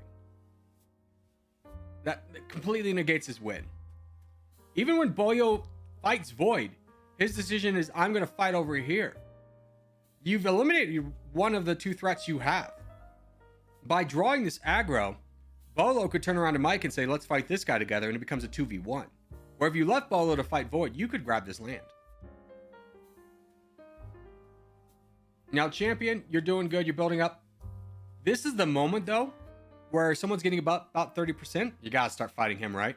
I understand Void's out of the fight, but now that Void's finished here, this is an all hands on deck. This guy's falling. Everyone gets involved. Champion's the first one to get involved. Good on him. You, though, take a little bit to get involved. And after that counterattack, how long does it take you to re-engage? Let's say that was 1330. About another 30 seconds. No. That was a warning shot. He's trying to do that. What Luhansk is trying to do in this moment is attack you once so that you don't keep attacking him. But he's never going to fully dedicate his troops to you. You just keep going. Soviet, there's no real point in boating in this moment. That's just wasting time. Just keep attacking. But at this point, it's a little bit too late. This has been delayed. Luhansk wins. He wasn't in a winning position. That was a 4-on-1 that he should have lost. Granted, he's a good player, so that's not going to happen. Alrighty, how long do we have till contest? 8 minutes? Let's go back into lobby 1. It was a good game, though. It's a good game.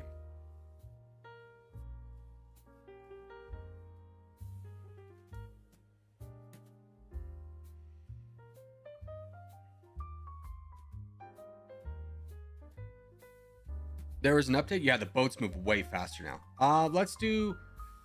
Ooh, how much time do we have? Why is this? Oh, team. There we go. Let's do Caucasia.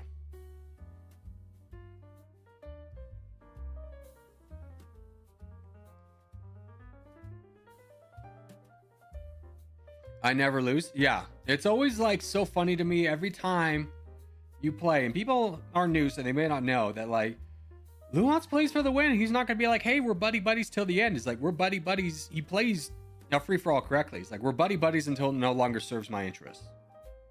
And every time it just seems to shock people. They're like, Luhansk betrayed me. And be like, yeah, you were no longer a good ally. Of course he was going to.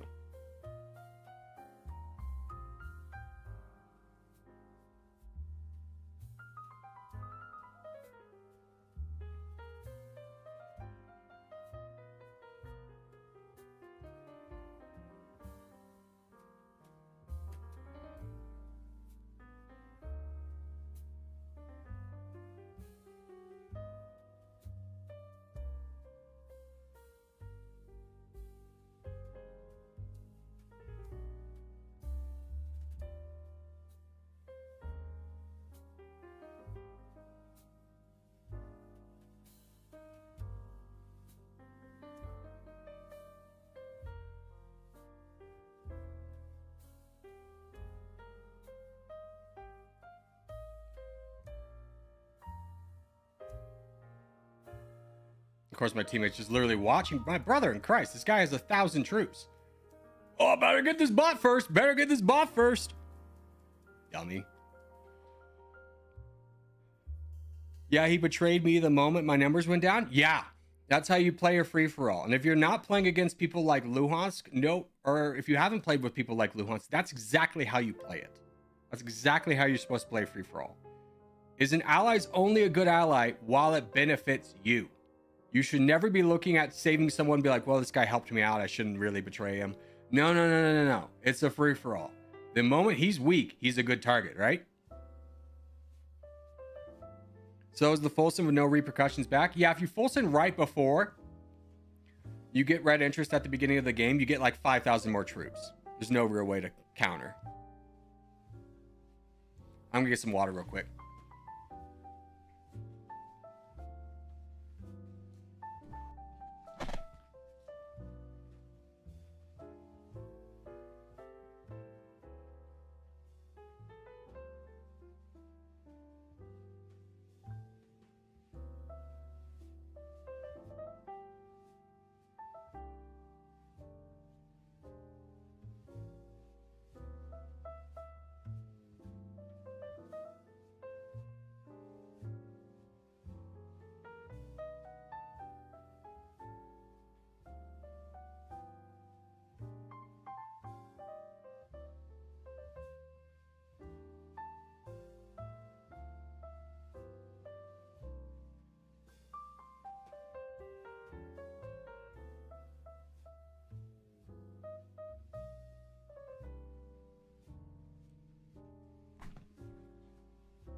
Am I allowed to join your game? Of course you are.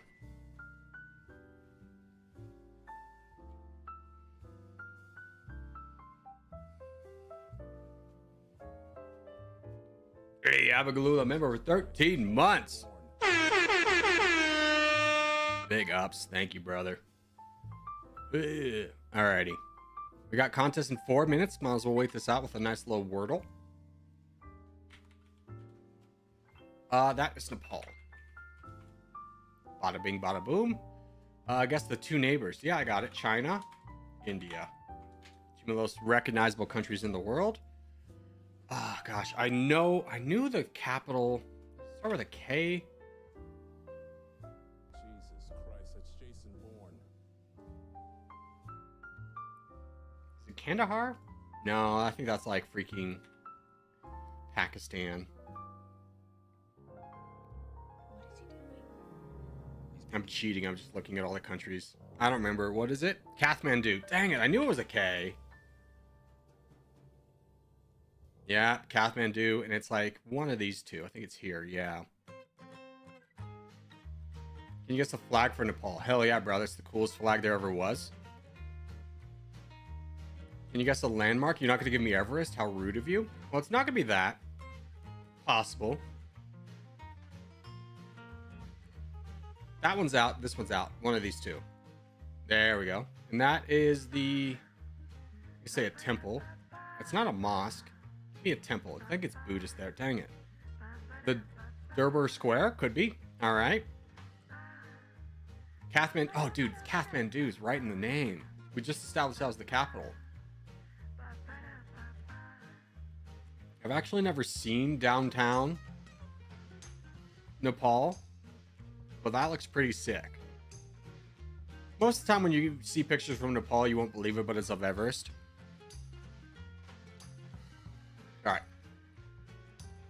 What's the national emblem of Nepal? That one. Mountains. You love mountains, right? Nepali? Indian? Okay, hold on. Let's do Chinese. Pashto? Hindi? Was never gonna get that. Never heard of that language before. Mathathili? I don't even know how to say it. Indian's crazy? Whatever, man. Whatever, man. You want to pick on my fallings of geography? We'll do a 1v1, me and you. We name all the countries in the globe. I'll crush you. Or better yet, we'll do the United States landmine. We'll see how well you do in that.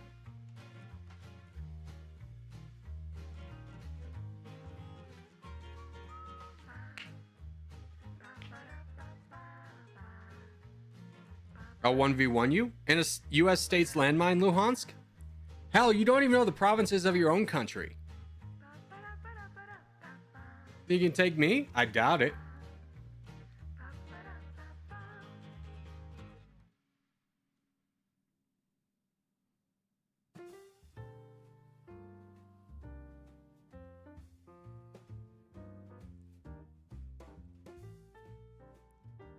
I demand this showing. You underestimate my knowledge? All right, Luhansk, we'll get this going. We'll get this going. I'll send you the link. You gotta share your screen so I can show it on stream so everyone knows you're not cheating. All right, but first, Africa. We go Saudi Arabia. First, we get the Arabian Peninsula. Then we spread out in Africa. Now, do not go in the middle of Africa. This is 7 teams. Let the other teams fight. We, again, don't want to go so far out that we put every team in a position where they can only fight us. If we block at the Western Africa and Southern African teams from fighting each other, we screw ourselves. Make sure you spawn near the Red Sea, but first the Arabian Peninsula, then move out. Everyone spawns in the Arabian Peninsula and then moves out.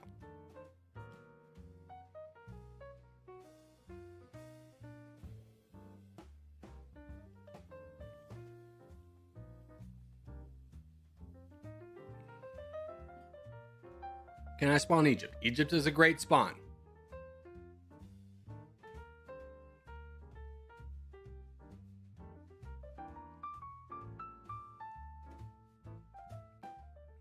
All right, here we go.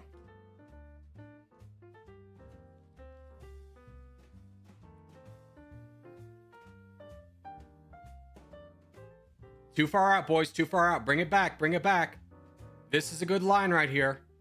If you're in Western Africa, you're way too far out. We need the red and blue teams to have an avenue to fight each other.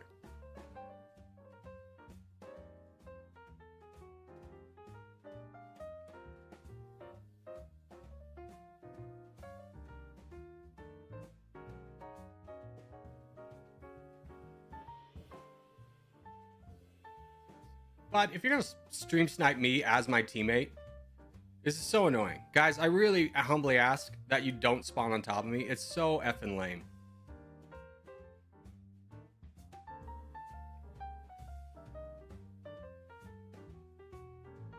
If you're in this corner, make sure you're fighting somebody. Clear out the bots and immediately engage in someone. Get the back lines for us. Good job, Free to Fly. Labrador, good job. Soy Onion, you're attacking. Good job. Good job, boys, over here. That's a horrible full send. Submit, you got to get on that. You are. Good job.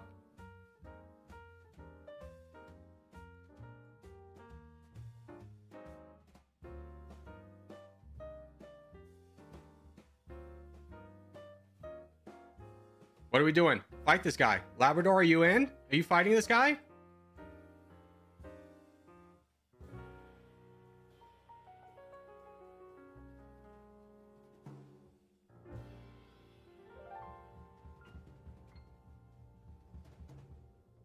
Let's go. Let's go. Blaine, move, submit, fight, Papa. Go, go, go. Why are we letting this problem develop? Munchies, you now have a small target. Jeff, you have a small target. We got to get to donating, but we got to finish up over here. This guy had 15,000, and you guys let him get donated to 133 by just sitting around on your asses. All right, let's try and start building up a champion. Let's build up Void in the south and Nephros in the west. Let's build up those two. Void in the south, Nephros in the west.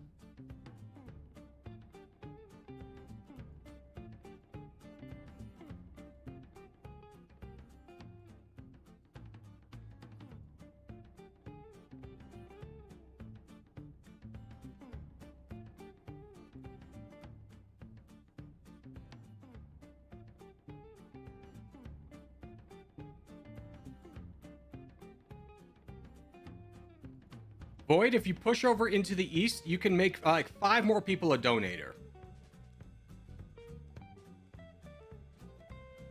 Guys, only Nephros, only Void. Those are the only 2 people you donate to. We got to build up a strong person over here. We ignore LOL, we ignore Chuckles. Just 2 people. 2 people. Give us a chance. Give us a chance. Void, you need to stop diving and just focus on the people in front of you. You're wasting so many troops. You got to understand there's a guy with 1 million over here. We need you to be responsible enough to survive. Please stop diving.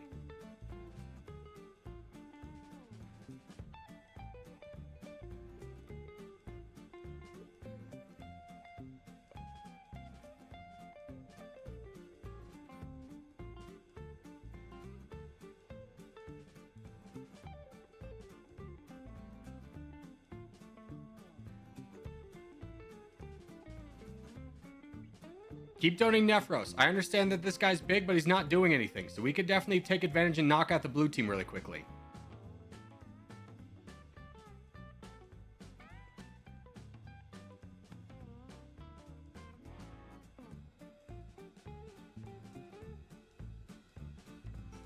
My bad on not killing the guy. This guy up here, yeah. I mean, when you play and you're donating, there's no point in being zoomed into a battle that's happening over here, right? Be zoomed out so you can see your own borders and then just be donating.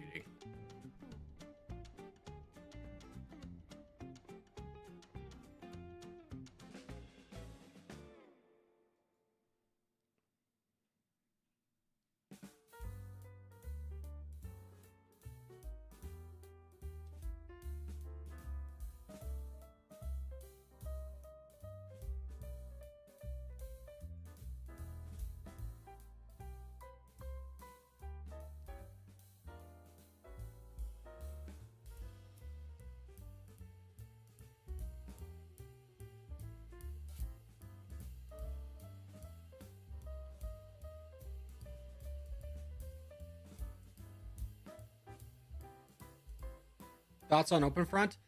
I think a lot of the mechanics are good. They need to be tweaked. Defensive forts are way too strong. Attacks feel very, very weak. If you get rid of those 2 obstacles, then, and honestly, if you conquer a city, it should be destroyed or like have to be rebuilt.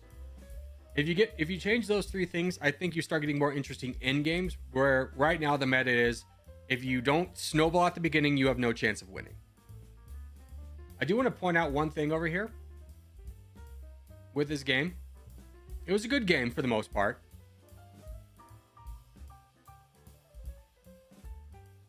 Again, we got to keep an eye on this guy. You got to keep an eye on your neighbors. Like, you see that they're all trying to get to this guy. This guy's got 15,000 right now, right? He gets donated 150. So if these two guys, they had plenty of time to attack. Same with Corgi, same with Submit. If they had charged into when he had 15,000, this would be so much faster. We could immediately start donating. Now, the reason I'm calling out Void and Nephros, we got to build up one guy on each side, right? One guy to take over. When we try and start building up multiple people, we become weaker. We're not able to push as effectively.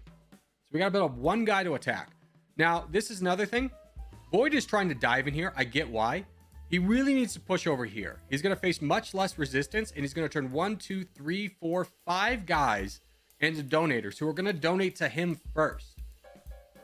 If you're in this position, you want to protect the back lines, because all these guys start donating to you because you are their protection. Instead, he dives over here, which works because our team is already at 50%. We're donating. If you try this with less players, you're going to lose. You really need to protect your back lines first. Now we're donating to this guy again. It's not his, he's not like in a bad position, but this guy's in a much better position, right? We can clear out the back lines while this guy's not doing anything. If we had donated to Nephros, this, like taking out this guy's donation, let's say he loses 1 million, this guy's at 2 million, this be wrapped up a lot faster.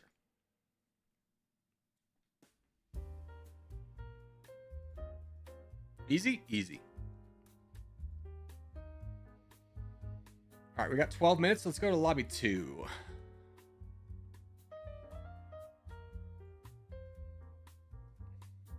So take off tags. We're going to do a team one this time. We'll flip off between team and battle royale. So free to fly, dog, take off your tags. This is important one to take off your tags. Empire, take off your tags. So young, take off your tag. Death, take off your tag. Encapsulation, take off your tag. Sync, Irish Nami, Full Sin, take off your tags. Biscuit, take off your tag. Come on, boys. Think about it. Think about it. Full Sin, take off your tag. Saya, take off your tag. How long we gotta go? Talkman, take off your tag. This is the best part about the lobbies, telling people to take off their tags, reminding them they gotta do that before.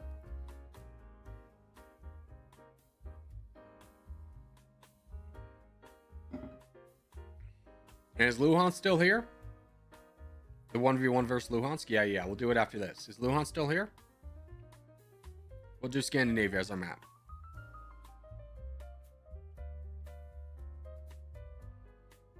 Who's gonna do it after contest? Yeah, I forgot. We'll do it after this game. Yep, okay. Luhansk after this, we're gonna do the 1v1.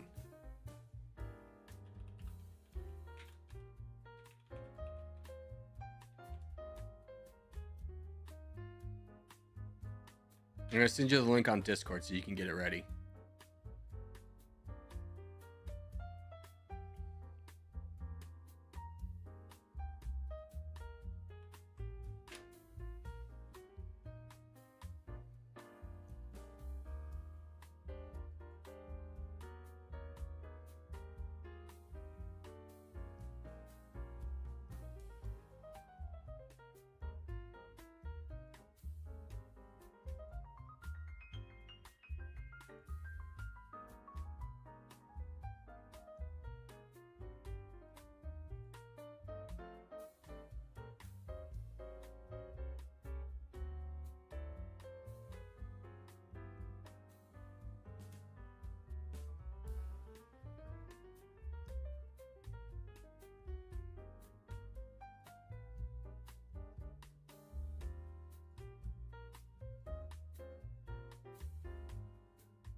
All right.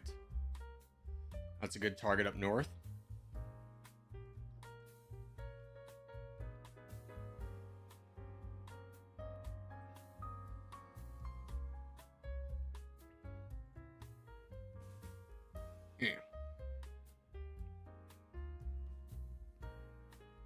You must do one in the UK to make it fair. You were the one who specifically said your knowledge was so much better than mine. And I said in the United States, and you said, yeah. I never claimed to know UK geography. We could do the Europe one. Do you want to do the Europe landmine?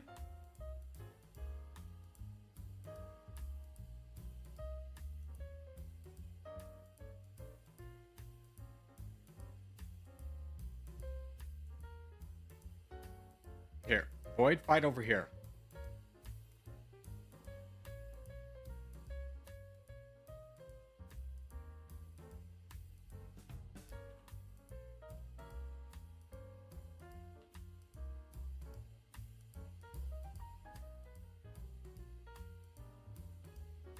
Who is this? Guys, again, it's fine to fight me, but when you're targeting me, that's hella lame. Like, dog, you have so much better targets for your own team. Not only did you lose troops in time to fight me, you're wasting opportunity that your team could take. Like, you take down this team, it's so much better for your team, right? Than trying to fight me. Void, also, I don't know how to tell you. Like, you could fight Laspro when I was fighting Laspro. We could have worked 1-2 on that one.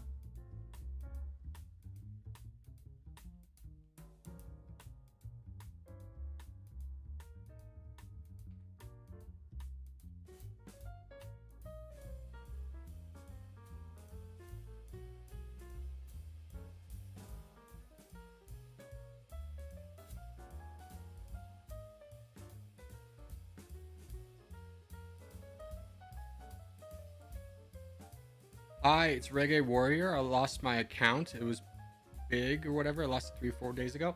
Yeah, sometimes you don't. Sometimes the game forgets to save your like login information. So what you need to do with your account is there's no way to pull that back. There's no way to get it back. You have to know your account name and your password. So I highly recommend you take a screenshot of that with your new account and you save it. But if you lose an account because like it logs you out and you don't remember the login information, there's no way to get it back. No, it's probably not from a report. It's probably just from a login. Like, you would have to do a lot of stuff to get your account banned, and it would notify you that your account was banned.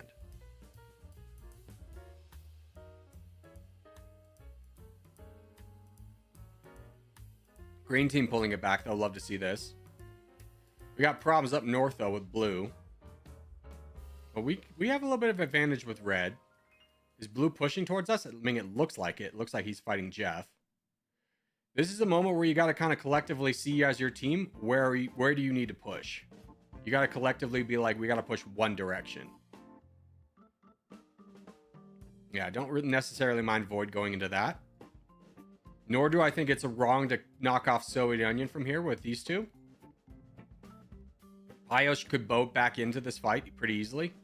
But blue is starting to become a threat up there. Which is wild he's pushing into us at this moment. Yellow, at the end of the day, is becoming the threat. So I don't know how much you want to fight down the reds anymore. Versus let the reds kind of dedicate their forces to fighting yellow. So it might be worth piecing out with the people over here. And dedicating the green team's forces to fighting blue. Yellow needs to kind of push this and consolidate quickly.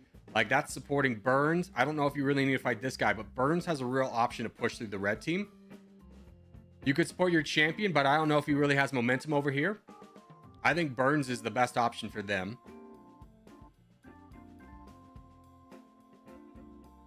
Blue could keep fighting down green. I don't think that's bad, but I think he's getting double teamed by white.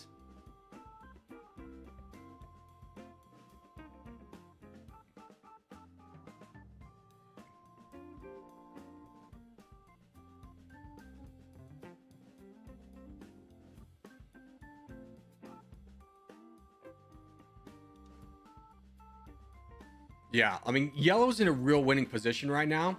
White's starting to push over here. I think every team needs to kind of focus in on how fast they can get to yellow. So blue should probably, fight Jay-Z. That's a good move. There's a full send. Blue can now fight yellow. Probably should do that right away. Green is bringing a champion over to fight yellow.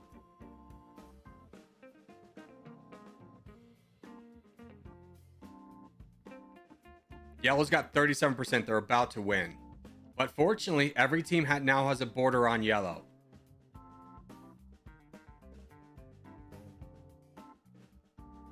Stinky, you gotta push into this guy. You gotta push into Irish right now. You gotta help.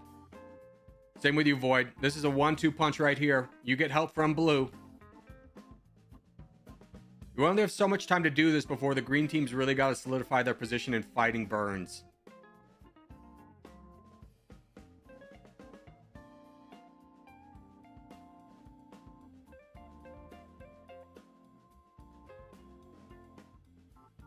Yeah, now I think the green team focuses, yep, Burns. This guy's weak enough where blue can handle him alone. I think this is a fight you stay out of, Stinky. You leave an avenue for blue to continue to keep fighting yellow. And you just support your teammate in fighting down Burns.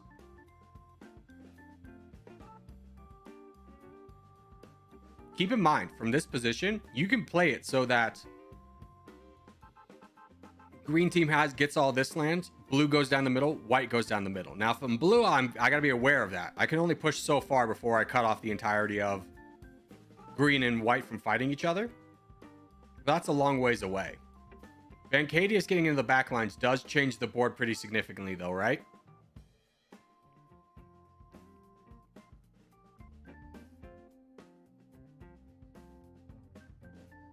Yeah, this is a good donation right here. Keep going, Void. Keep going. You're way above red. No, don't fight blue. You don't want borders with white. You want blue as your best friend. He's protecting you. You fight all day. You fight down here.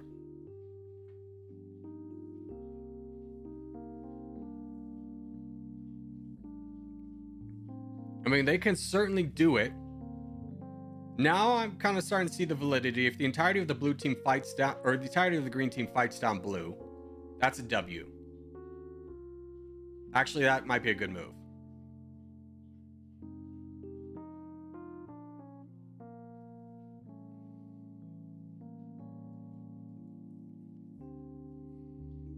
Yeah, white's got to focus on this guy. He could clear up all of this, give him a little bit extra board percentage, but I don't think he wants borders on fire burns, which is a good move.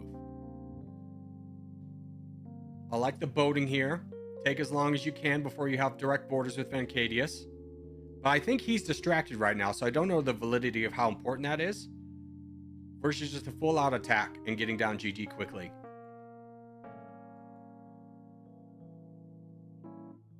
There's the full send. Stinky's got to be on that. He's got to be on that. Big. Vancadius misses it. Oh, that's devastating for white. Now yellow and white need to solve their differences and fight down green. Now, the green weakness is that they have a lot of strength, but it's divided, right?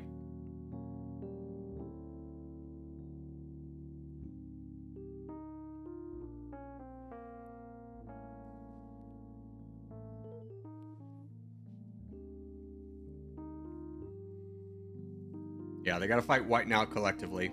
Burns does not have a border with him, so he's going to fight green. So if you're on the yellow team, you got to dedicate your forces to giving money to Burns. Ignore Vancadius for the time being. And get a push with Burns into Void. Bringing yourselves back in the playing field.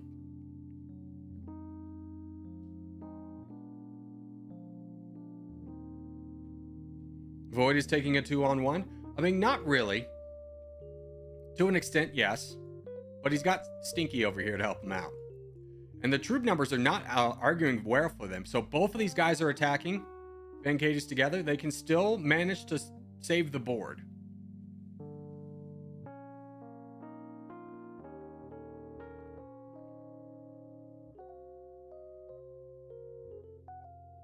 I understand why he's not just directly attacking. He doesn't want borders on Lua. It's a smart play. The strength of Scandinavia is you can do a lot of these boats so you don't have to touch borders. Here goes Burns into the back lines. A great move on his part. Pios, unfortunately, full donated, so he's going to be really weak. He could have helped out over here. Could have delayed, bought his team a lot of time. That's a real devastating loss for green.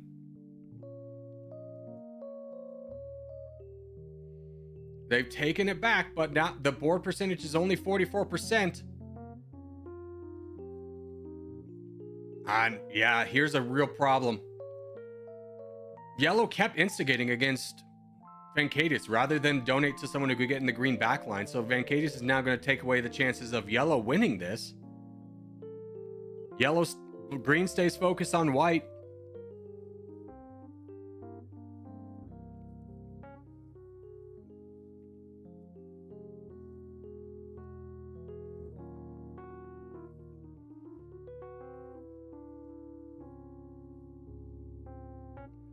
Here's what you could do. Void's trying to fight two people at once. Weaken Vancadius to the point where Stinky could take him alone. I think you just keep focusing down one player. Ignore this for the time being. Take your advantage while you have it. Knock down one player with all your forces.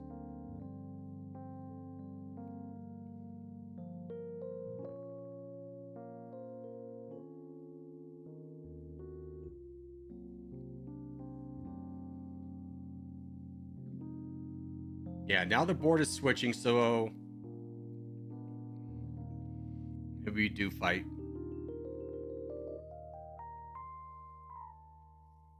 It's getting tough. It's a well-played game.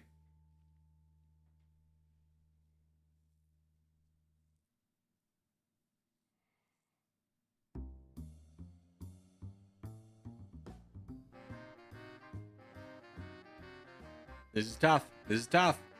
Long live yellow. Burns made a move when he had the chance. It was a good move on his part. Burns could bring this back for the yellow team. Vancadius is building up. Who's he fighting? He's fighting down the green player.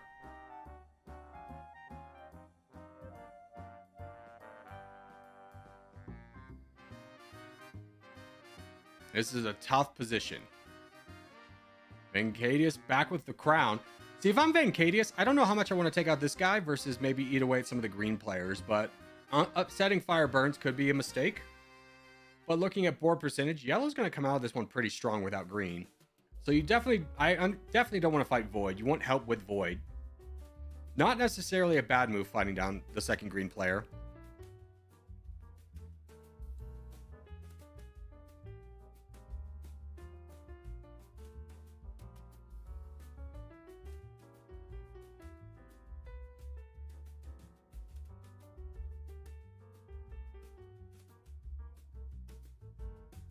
Void goes into Vancadius. I think he's trying to get Fire Burns to leave him alone.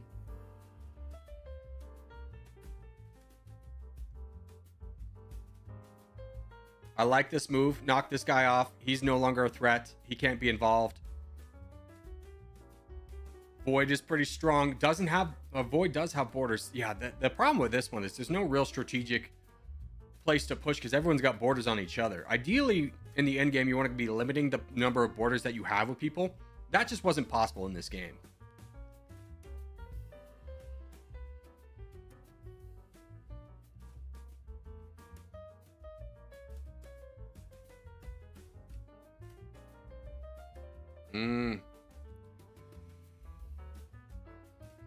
There goes yellow. So now, even though it weakens yellow, it really solidifies Fire Burns and Vancadius. It's like, we gotta work together. There's no other option, right? You have to fight Void with me. It's a good play.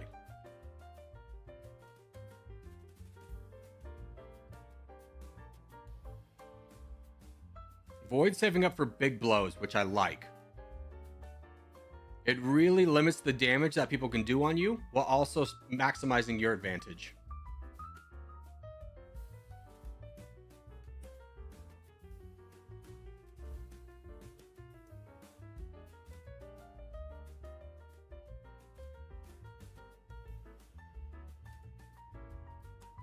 It's still possible to win. He's just got to commit to attacking Vancadius, who's the stronger of the two. Yeah, there's not going to be peace here, Void. There's not going to be peace here. Each player on the enemy team has a chance of winning the game. So you're not going to be able to peace out with anybody. Vancadius made a mistake by attacking the yellow player? I don't think so. He eliminated all the wild card information. Yellow was eventually going to turn on him too. So what he did there was limit the damage that they could do. Now every team's on equal footing, right?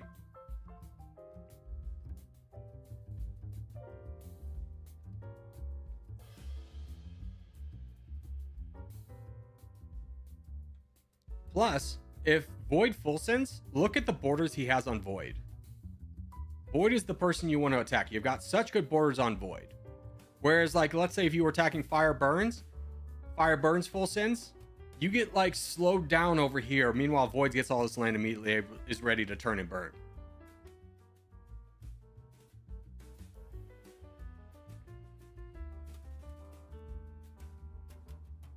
It's a tough end game. We'll limit this game to 20 minutes. We'll give it another 3 minutes. Just because I know these end games can go on and on and on and on and on and on and on.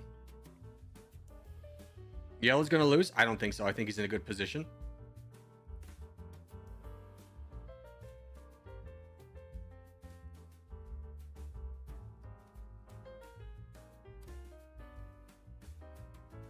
Now, if I'm Void, I know I can attack Burns with no repercussions. At least for a little bit.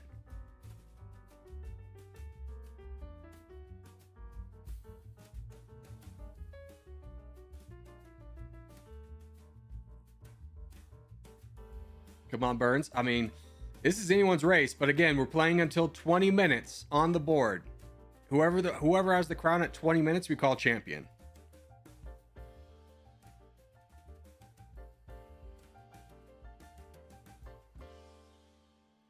I think everyone here has played well. There was no glaring mistakes. It's just kind of how do relationships, what's the mental side look like?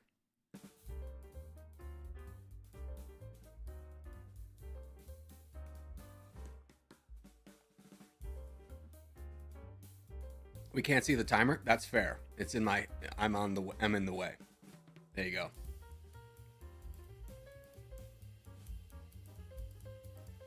There's the timer. Thank you for letting me know, bots.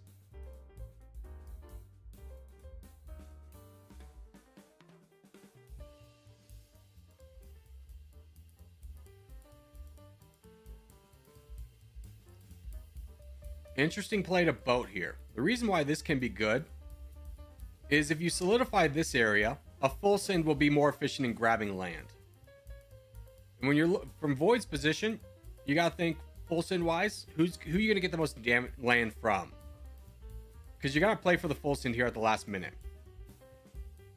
Van Cadius is probably the guy you're gonna want to full send.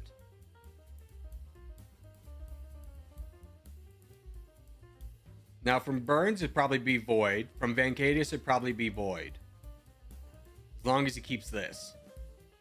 Last minute. Last minute.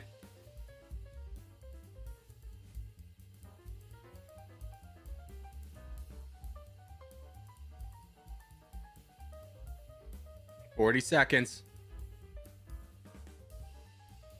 There's the full send. It's too early. Oh no, Burns is gonna win. There's no world in which Void gets to hold onto the land. Yep. Burns should be pushing so hard right now. There's no need to wait. Yeah, you gotta equalize. There he goes. Nice try, Void. Burns. Way to keep a cool head on that one. You're your team's MVP by far. Well done. If I die, someone's coming down with me. Yeah, exactly. And that's what I was talking about with the mental game. Is just like, who's gonna full send first? Who's gonna be like, I just don't want this guy to win. I don't necessarily care about myself winning. Burns wins. Congratulations. All right, where's Luhansk?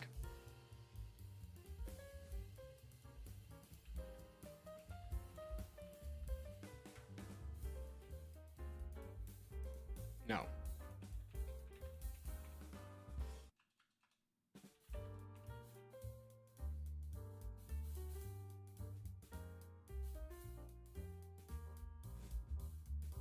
Where's Louis?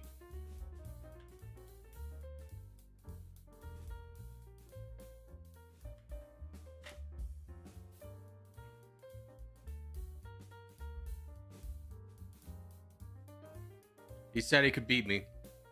I'm going in his home turf. He's in staff chat. All right, hold on. All right, Louis. Hello. You got the Europe one up?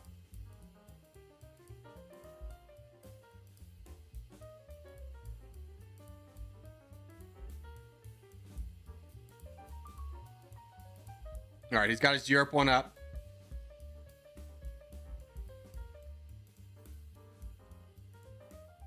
Just so everyone's reference, I need to figure out how to get this. Oh, God.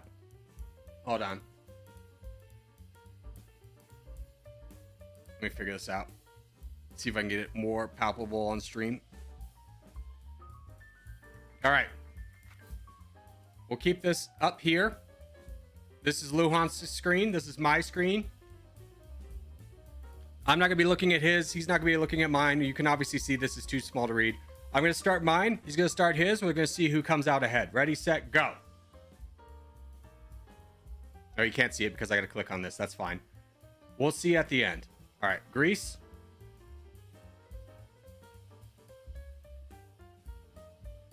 The trick is to go with the easy ones first. Here, I'm going to make sure. I'm going to just pull up on my end. He's going. It's not a race. Or it is a race, but that's fine. I'm going to take my time. Because I think I can beat him because he'll make a mistake. You got to go with the easy ones first. Then work your way in.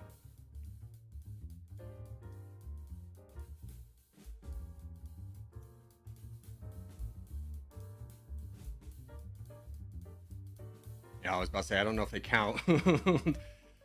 See, Germany would be here. Save Romania.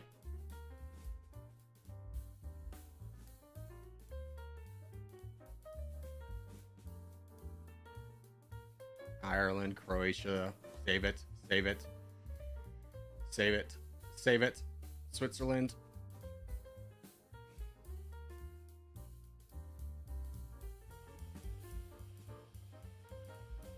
Norway, Vatican City, Bulgaria. Albania is right there, though. Estonia, we'll save it until we get Russia. Moldova's here.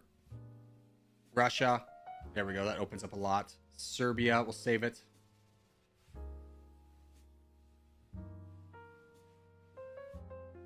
Poland, that's what I've been waiting on.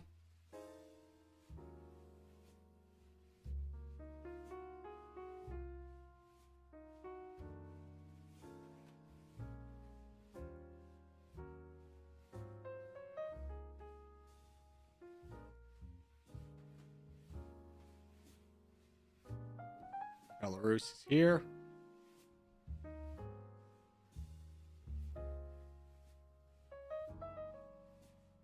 Estonia, Latvia, Slovenia is here. Kosovo is like here, I think. F. All right. He got 47. He beat me. He beat me. He went on time too. 3:11. All right, now let's do USA. USA landmine.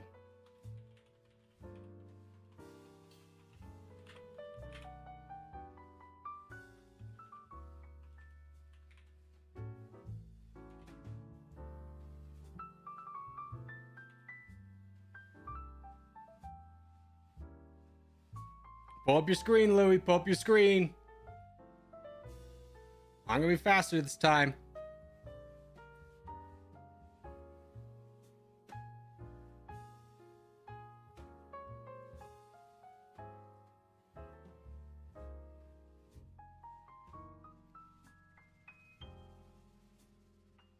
All right. Ready? Hold on, let me get all the ads out of the way. Set. Go.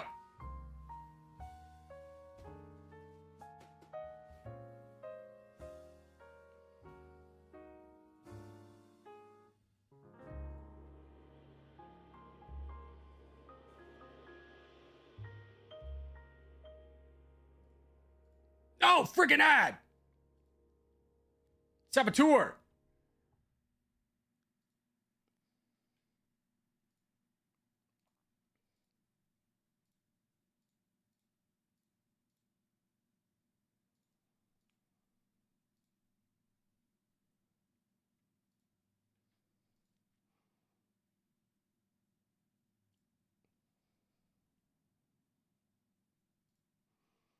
Don't tell him. Don't tell him. Don't tell him.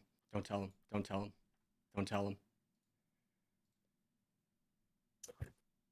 Don't tell him.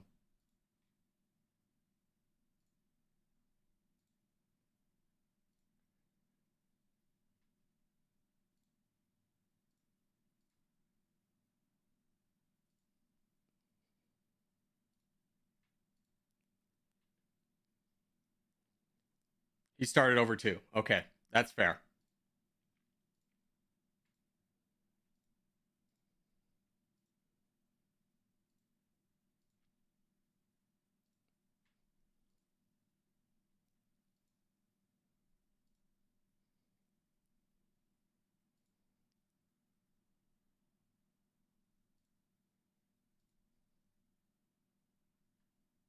I won't risk it.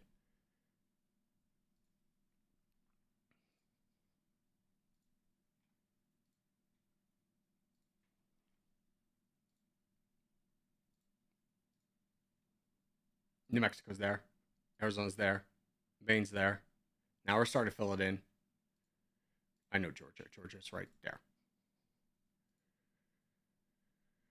North Dakota. Arkansas. Massachusetts. Utah. He's at. Oh, just barely.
I clicked there. All right, he got it perfect. He got it in 5 minutes. I could have beat him too. I could have beat him. I literally clicked there. I clicked there and it wouldn't give it to me. I got 48 out of 50. I was there. The game was mine. Damn it. Frick. GG's. He beat me. Much GG, man. GG. Let me show. Oh, did you cancel your screen? Let me show. Before you do. He got it. He got it in 5:05. Frickin', I clicked on Rhode Island. It didn't give it to me.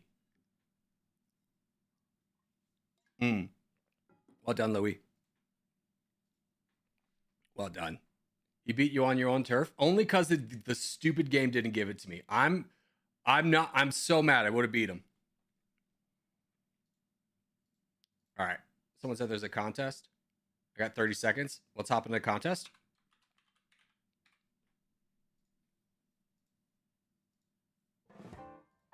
I'm in, baby. Lobby 2's a thing again? You betcha. I think you even said this before.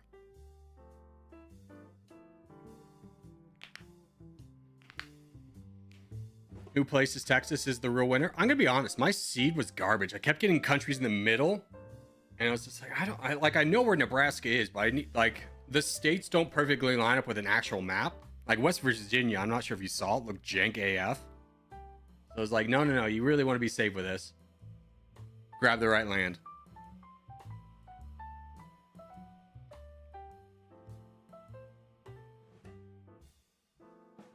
Honestly, forgot I could skip. I was doing them in the order. See, like the Sporkle map's too jank to do that. I'm impressed.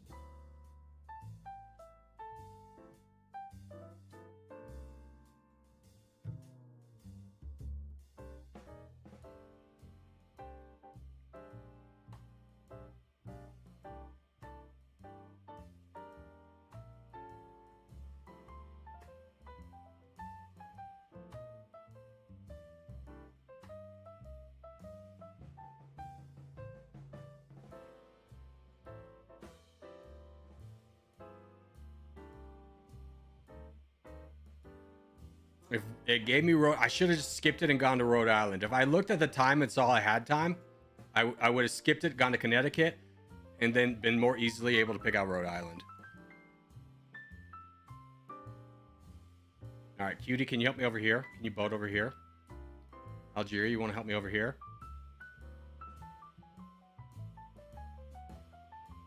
Sun Fulsons doesn't help, bud. All right, we're done here. Terminator and Brandon can start working on this guy. We're in a good spot clearing out this. Good job, Jinx. Good job, War. Biscuit, you can get involved too. Biscuit, you should get involved in this red play right here. That's an easy win. You guys got 10,000 troops. Jump into it.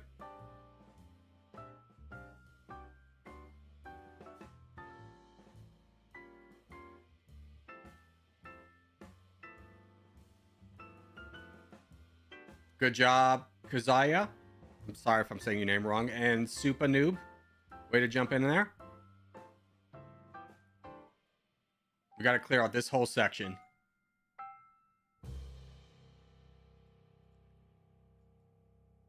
Keep going, boys. Whoever this is, doorway, you probably need to stop. You're a gateway into our backlines. I would hold. Yep, that's what we were trying to avoid.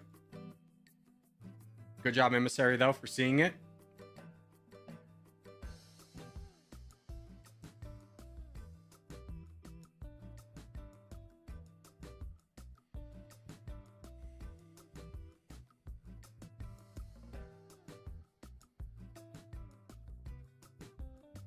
You probably are aware, but did you know there's an option in Territorial to hide the zoom buttons? Makes it easier to read chat. I'm going to be straightforward with you. Nothing over here is ever useful. Especially in stream. Very rarely is any of that ever useful. So, did I know about it? No. Have I ever thought about this being an issue? No.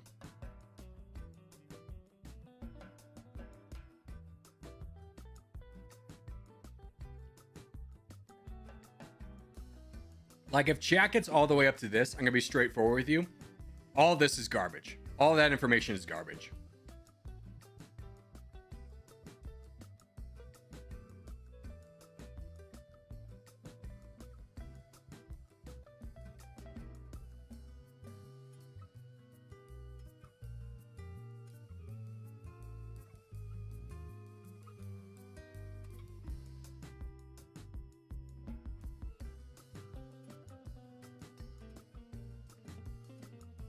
Maybe we give some good info sometimes. Yeah, I mean, I don't know when that was added. I have never ever thought about these two buttons before. I've played this game for 2 years. I have never used this button before, nor have I ever thought about its existence.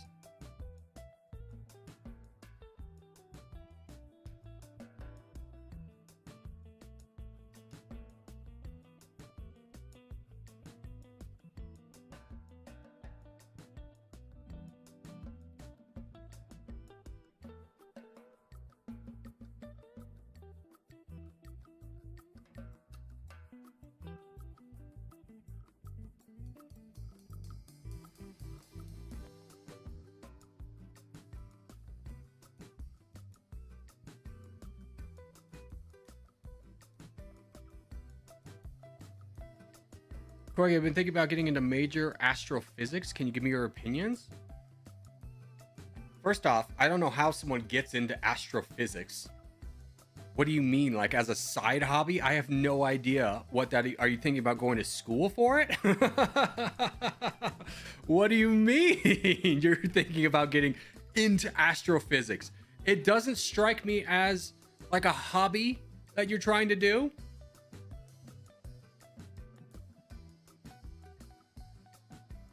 College. Well, first off, let's see. Here's how we can determine this. Excuse me. Just get out of there. Jesus Christ. All right. What can you do with an astrophysics degree? Work as a data scientist in a bank or a risk analyzer. All right, let's look at a data scientist. Well, we'll look at both these. Data scientist. Hey.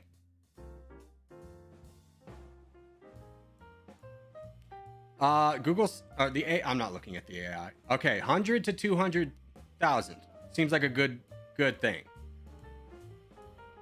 Let's see. System developer.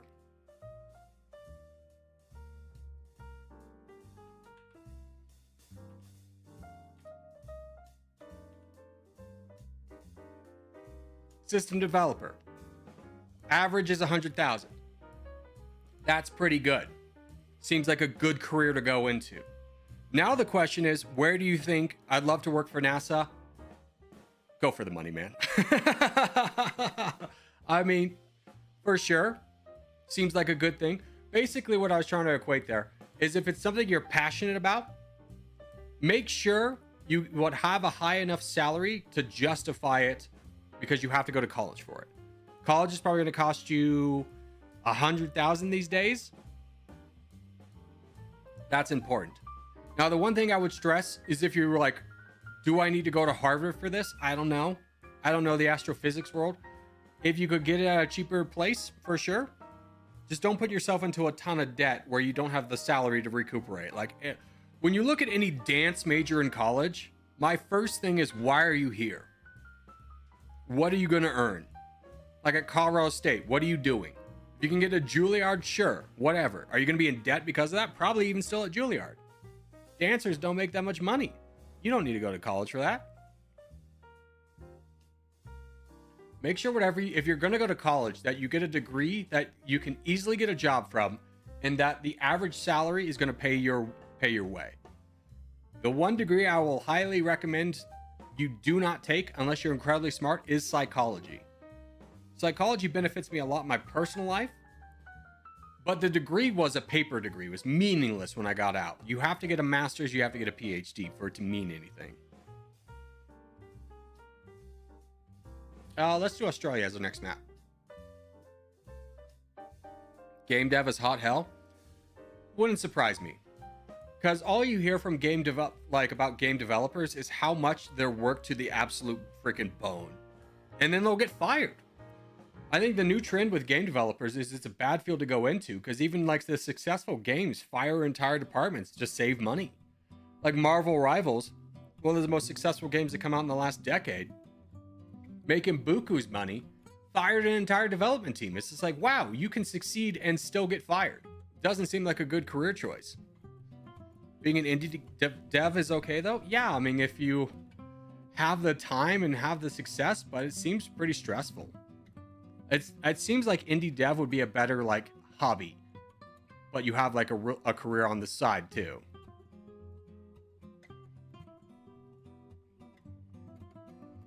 I want to be a game dev, but I want to be indie. Yeah, if you want to be indie, you got to start thinking about funding and time. And it just seems like if you're trying to do that full time right off the bat, you're going to be so stressed about finances, you're going to lose. It's not even going to be fun for you anymore.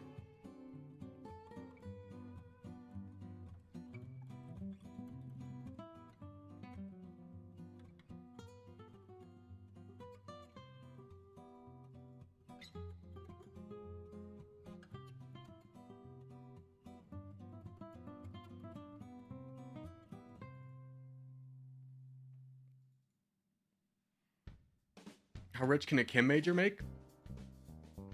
Not as much as you think. Chemistry is another major where you really got to get something after that.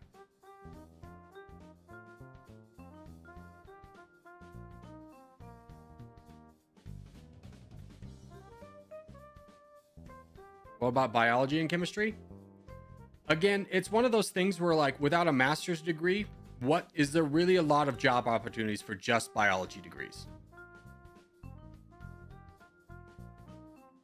I mean, personally, I look at Northern Lion, who's a YouTuber. He got a biology degree. He's a smart guy. Didn't find work, so became a YouTuber. What about accounting? Accounting is a gold mine. It's such a gold mine of money right now. It's unbelievable. So few people want to do accounting, and if you get into a decent accounting firm, like my brother was an accounting major. I've been in the workforce for 5 years. He exited college and was making $20,000 more than I was.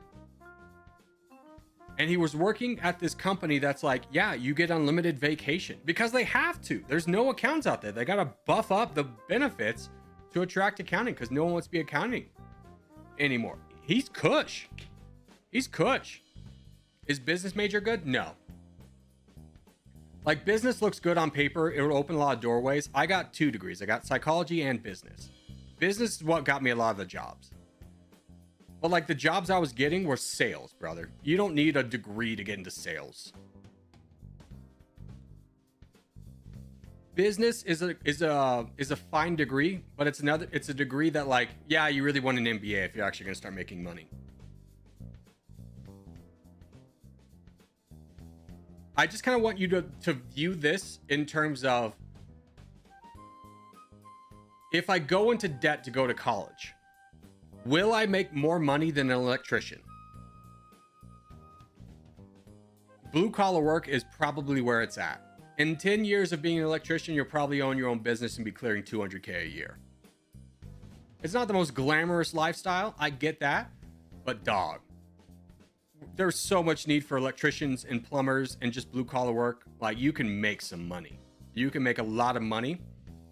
And one of the things that I fell into, that I think a lot of people fall into, is you like choose something you're passionate about and hope that things work out from there. Where in reality, very few people find satisfaction from work. The best times of your life are not going to be spent at the office. You really want to like pick something that gives you the most amount of money, that respects a work-life balance, that then you can go hang out with your family and do cool things. Remember, if you really, really want to go to college, but you don't want 40 years of debt, join the military for 4 years. Now it's free. Yeah. 100% recommend the military, especially as we're not in wartime anymore. I tried to be a military boy. I got rejected at MEPS, the medical evaluation, because I can't walk on my damn heels. But yeah, go in the Navy, man. Navy lives a cush life. Or if you like are smart, join the Air Force, fly planes, do that cool stuff, then become a commercial pilot. University for me is free, so is business worth? What do you want to do with business? Let me ask you that. What do you want to do with a business degree? Or Coast Guard? Yeah, Coast Guard's a pretty cush life too.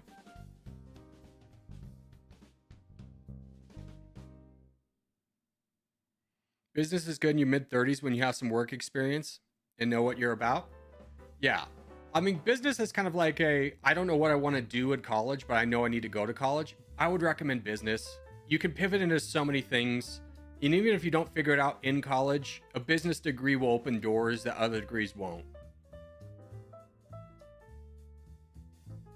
Any degrees better than none? That is not true. People who go into blue collar work and have no debt, crush it. But the problem with college is colleges now have a 40% dropout rate. Which means if you're taking on debt and you're not going to finish it, that's going to haunt you so hard.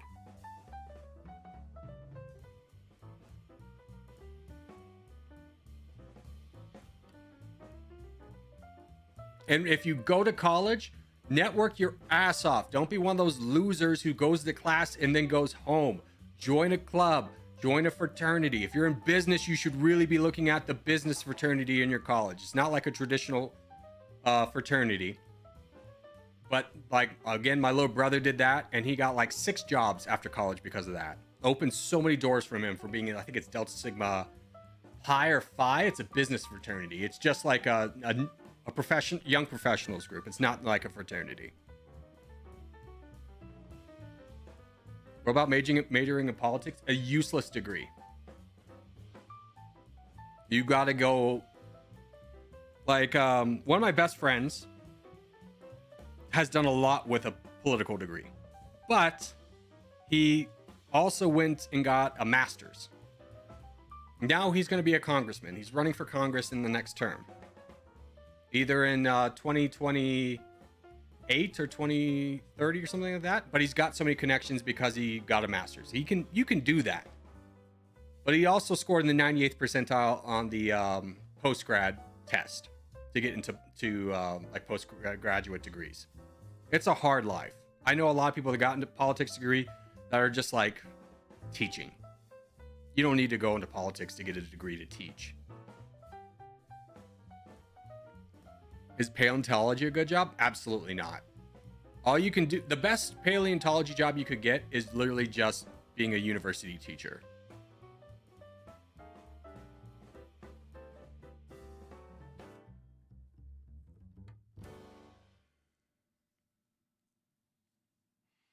It's true, Corgi. Maybe if you go into debt for it, but as far as making more jobs available to you, any degree is better than none.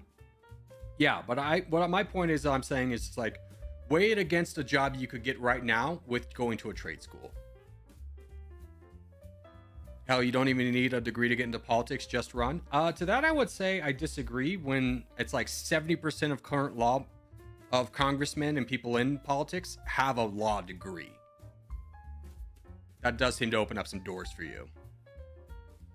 Teaching in university is tough because so much of it's research and grant applications. Yes and no. I'll never forget, I was touring with a group of college professors. They were looking to host their conference at my hotel.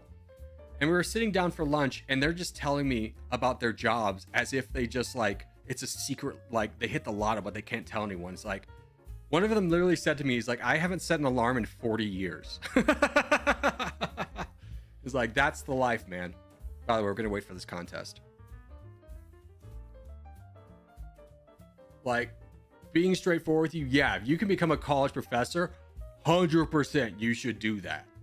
But college professors work well into their 70s and 80s because it is such an easy job.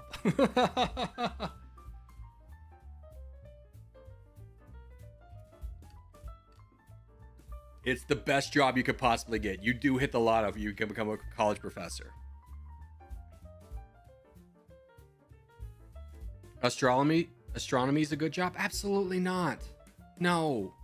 You got to think about your entire life is grants if you can even break into the field and do anything meaningful with it.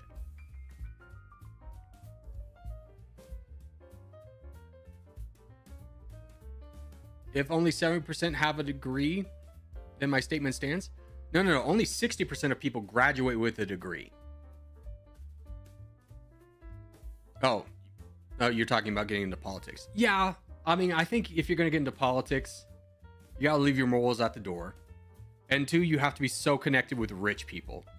That's kind of the statement that gets left behind, is how many AOCs are there out there, just for America's sake? AOC's background was she was a waiter and then ran for Congress and won.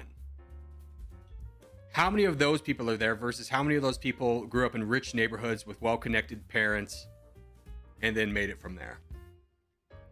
Mechanical engineering would be great. Yes, mechanical engineering would be really good. This is the contest, by the way. We spawned in Africa. Mechanical engineering would be a great one. Hoping to become a doctor in my second year of medicine. Second year of undergrad or second year of med school? For professor, it's not that great until you get tenure. Yeah, sure. I'll agree with that. You got to get tenure, but that's 3 years. Can you not F up your job for 3 years? Because if you can, it's almost impossible to fire you after that.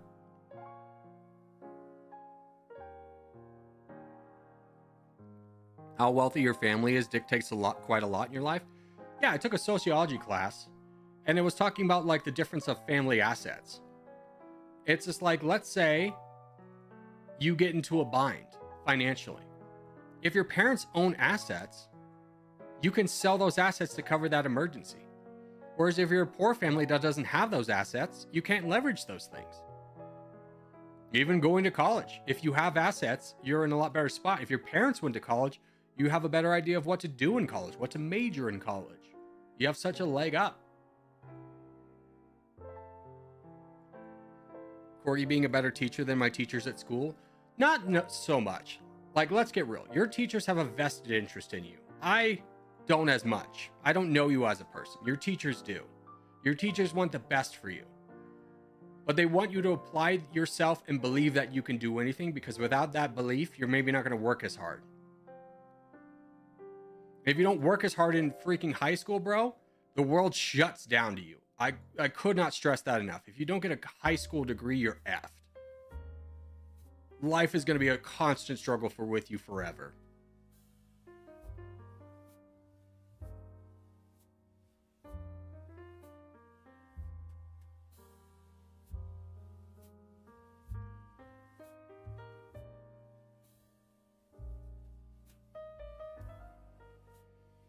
We got folks up. High probability? What are we doing? Can we get involved with this guy? Corgi, can you fight this guy?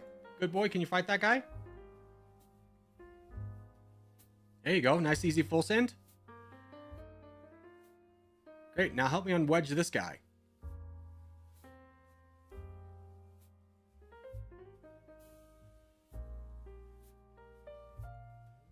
All right, wonderful. Vio, you got some big options in front of you. Let's clear out some land.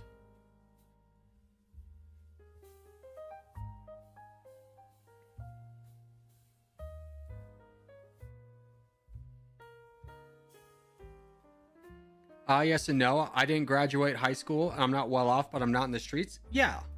I mean, you can make a comfortable life for yourself in having not graduated high school, for sure. But I think you could argue, you would agree with me that if you had not, or if you had applied yourself more, you probably would have had, you succeeded. But would you agree that you would have had an easier life if you had just graduated? Like, do you regret it at all? Do you think life would be easier if you hadn't? Or if you had? I don't agree with how wealthy your family is dictates how your life is done right. Done right being the key words. Yeah. I mean, let's get real. If you get a poor kid from like the hood of Harlem and he is just an overachiever, he can succeed. But the chances of of someone having that kind of internal drive is much lower. Like the cutoff is much lower for someone who grows up in a poor neighborhood than a rich neighborhood. Like, you can make a lot more mistakes and still like succeed in life as a rich kid because you just get more chances at success.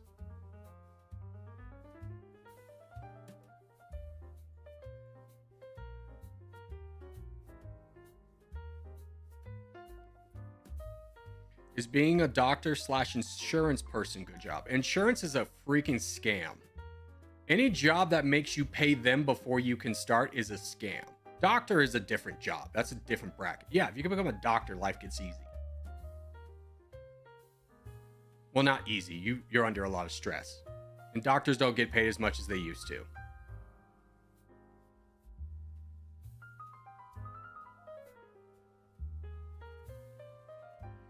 When you don't live in a calm home, you can't study? Yeah, I mean, if you're having to think about, like, how am I going to deal with these people as I walk home from school who, like, are gangsters, your life is you're probably going to run into more roadblocks than if you grew up in the suburbs of, you know, Denver, like I did.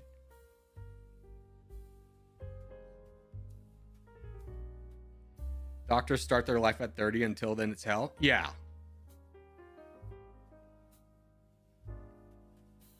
Doctors and nurses don't get paid enough. Doctors get paid plenty at the end of the day. I mean, the reason why people say they don't get paid enough and why I'm saying it not is because they accumulate so much debt going to med school. Nurses, though, yeah, nurses' lives suck. I was an insurance agent for 3 years. Don't do it. So depressing. Yeah, you're literally like the human scum of the earth. All you do is like cold call all day, bugging people who don't want to talk to you. And then if you get anything good, you have to hand it off to a senior agent who then closes, and you have to do that for years successfully to then be the closer to then make the money.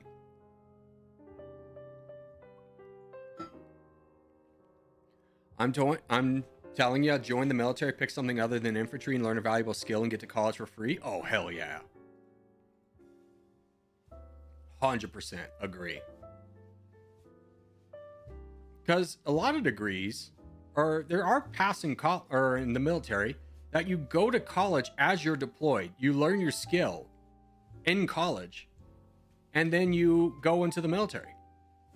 You don't have to like do that path, but you know, military will pay for your college degree.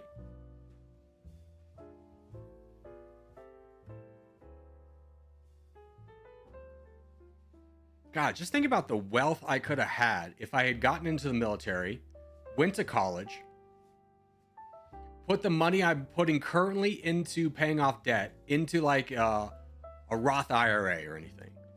Like, holy cow, life would be so different.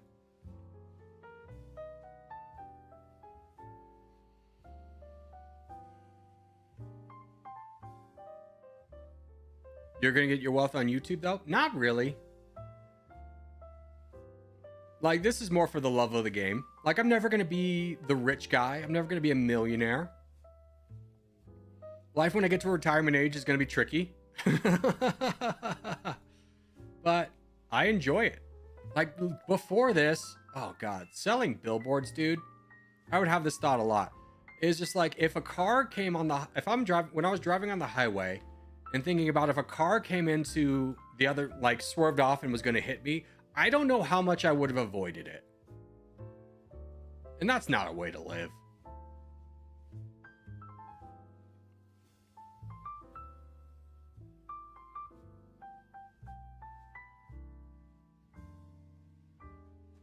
I'm debt free, roughly 90K worth of assets. You talk about assets like you're 60,000 of it isn't probably a truck. If you're married, they pay for your mortgage too. Nice. Even more free money? Yeah. Being a veteran opens so many doors for you.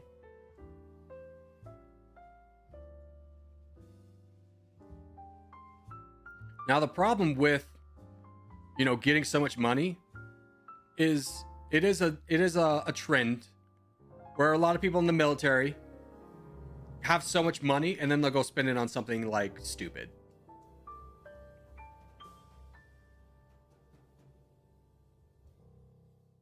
Because at the end of the day, you're still kind of like a kid.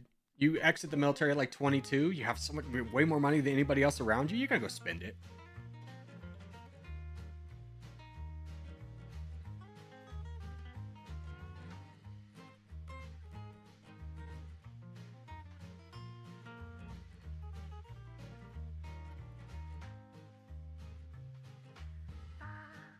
By the time you get to retirement age, that concept won't exist. We'll have to work until we can't. I think you're talking about Social Security. That's a real big myth that funds are going to go away. Like, understand, rich people telling you not to invest in a Social Security or we shouldn't do it as a country anymore is so they don't have to pay into it anymore because they don't get anything out of it, right? The only thing that changes with Social Security going away is they don't have to pay into it. But I'm talking about a Roth IRA, which is a private savings account, which is different.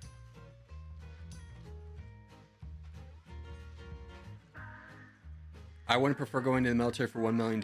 I prefer my long hair. Yeah, don't let vanity get in the way of opportunity. You can grow your hair out again. You did it once, you can do it again. Social Security's bankrupt. It's not bankrupt. It just won't be able to pay out fully anymore. At like 2035 or something like that. But, you know, we could just tax that back and get more money. Eat the rich for less. Yeah. Go officer on the military, make more money than recruit. Yeah. I don't know what a freaking military recruiter gets. How do you feel about no tax on overtime? I mean, here's the problem with stuff like that, is it sounds really good on paper, right? But when you take away taxes, you still have a lot of debt, right? As a country, like we have a lot of debt that we're not paying off. That's a problem. So when you start taking away more and more taxes, eventually someone's going to call on the debt. And Lord knows there's not a politician alive that's ever going to suggest cutting military spending, which is like half our budget. So it becomes a problem.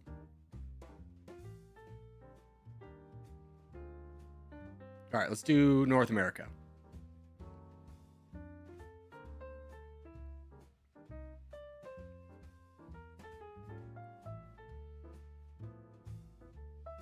Officers don't recruit much. That's typically an enlisted thing. I thought recruiters were officers. Am I dumb about that?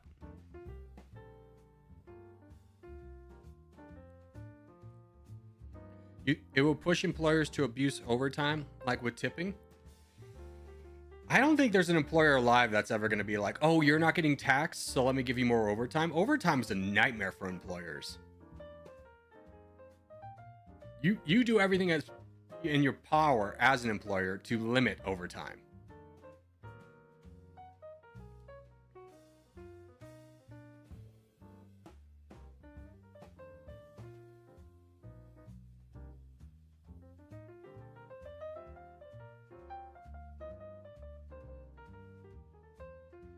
Well, I'm a farmer, so I do 80 hours a week on a good week, so I'll be making a lot of money. Yeah, but at the same time, I like, don't get it twisted. I respect that you work that much and you put your body on the line that much. But it also feels like a scam that you work 80 hours a week. Like, that doesn't feel like you're living the American dream.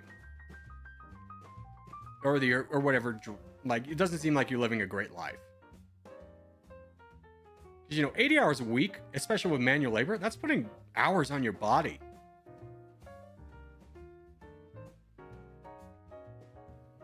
Or do you support Canada becoming the 51st state? No, it's the dumbest thing I've ever heard in my entire life.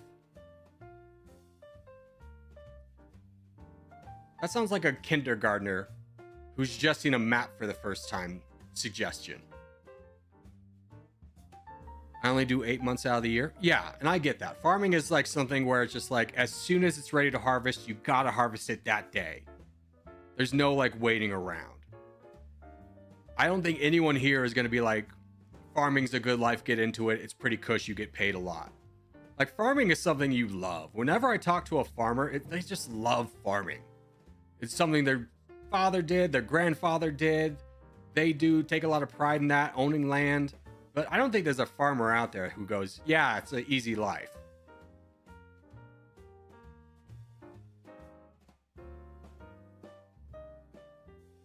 As a Canadian, thank you. Sorry for what you're dealing with down there. Yes. I don't know, man. Like, I watch Philip DeFranco on YouTube. It's kind of my primary news source these days. And it's just like a lot of times within this year, I'm just turning it off. Like, man, this is just depressing. I don't want to hear it. Farmers are like rich people if a serious economic crash happens. I mean, no. If a serious economic crash happens, yeah, they own farm, they own land and stuff. But like, what happens when the price of vehicle parts goes up? Like, I don't think you understand how expensive a tractor is. How much that costs.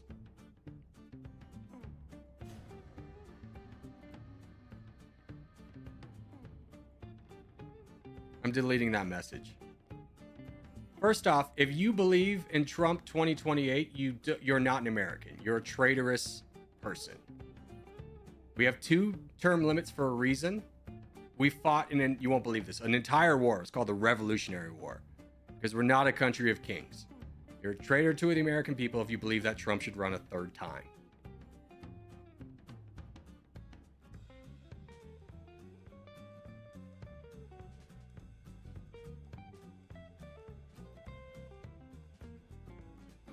All right, GG. He wouldn't be the first American president to do it. He would be the second. The first one was FDR, and it was during World War II. I think you could argue that there was a valid reason in the middle of a gigantic war to run with the guy you got.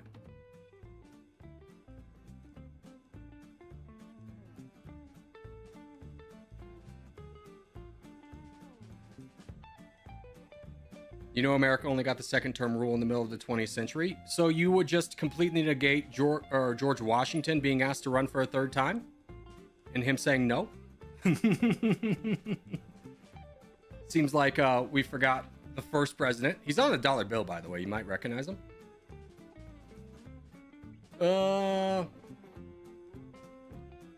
Let's do Flagel.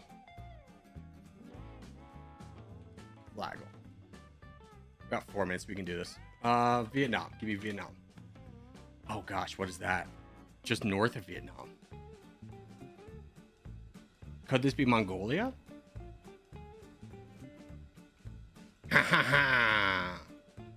Genius. Shape of Mongolia is that boy. What's the national emblem?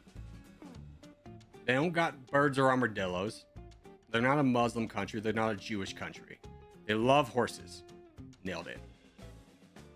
Pick the flag of the capital city of Mongolia. I actually don't know what it's called. Give me that one, though. Yeah. Ulaanbaatar? Oh, God.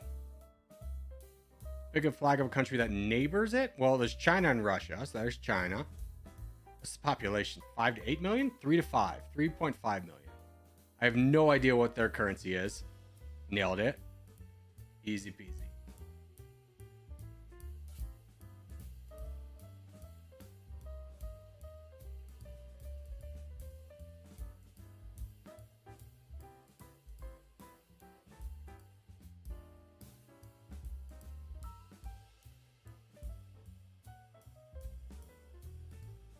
Corey, why was your video taken down today? Because it was supposed to be released yesterday.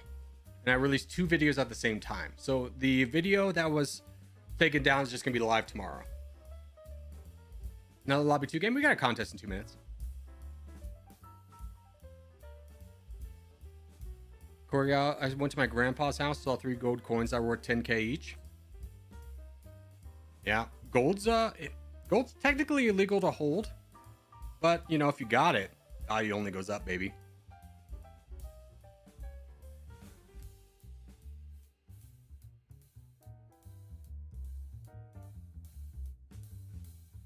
Do you see Trump as he was Benedict Arnold?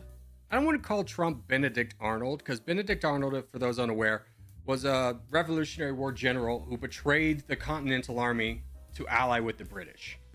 Like, I don't agree with a lot of the things Trump is doing, but I wouldn't say he's necessarily working for another country. Gold's illegal to hold? Yeah, a certain amount of gold is illegal to have. And I think that was a rule from, like, early America because they were trying to get people to use the currency. You can hold gold coins. Yeah. But a certain amount, you can't hold, like, gold bars. Hold on.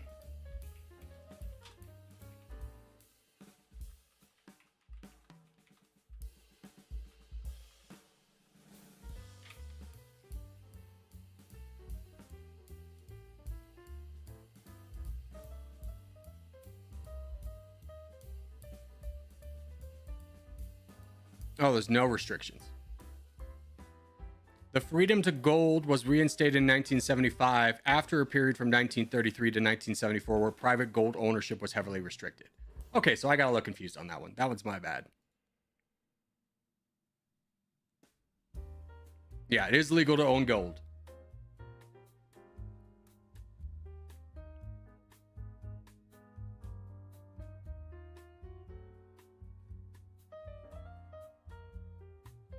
I did not know that.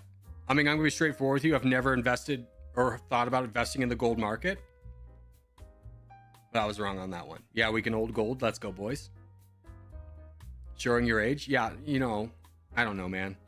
I thought I heard at one point it was illegal to own.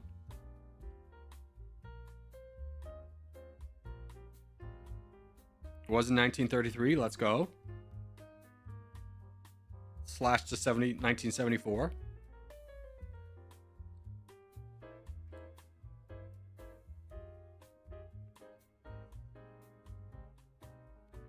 That was a rule by FDR to force Americans into using paper to fund the war and consequently make the poor poorer after their gold was stolen. Yeah, I think it's a more fair statement to say as a consequence of that, the poor got poorer.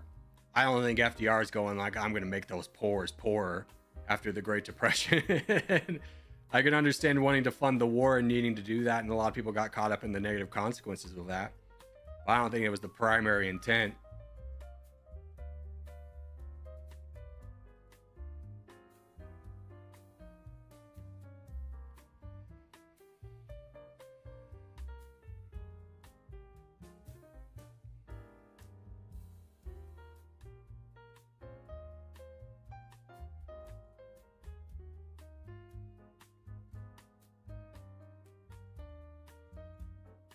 Give me it. Got it.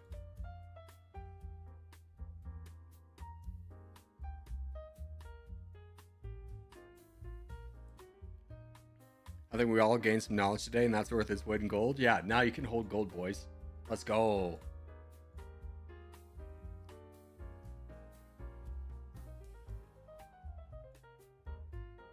Was it the Hindu culture that they literally have like family gold that passed down from generation to generation as like just in case?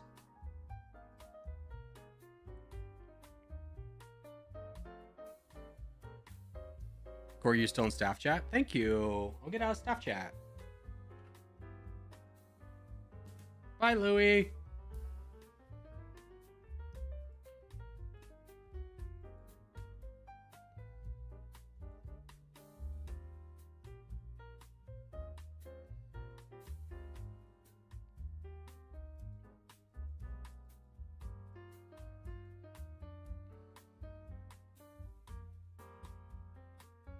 All right, we're doing pretty good over here. Let's start building up. Oh, tricks. Let's build up tricks in Africa. Try and build up Terminator in Europe. Build 2 champions that can attack the world at different angles.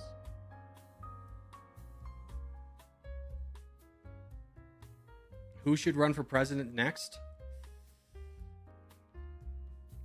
I have a little bit of insider knowledge, at least from the Democratic side, about who would run that I don't think I'm privy to disclose. So my answer would be weighted. I don't think too many people can look at the Democratic Party and be like, yeah, I'm so excited about these guys. They're doing such a stand-up job.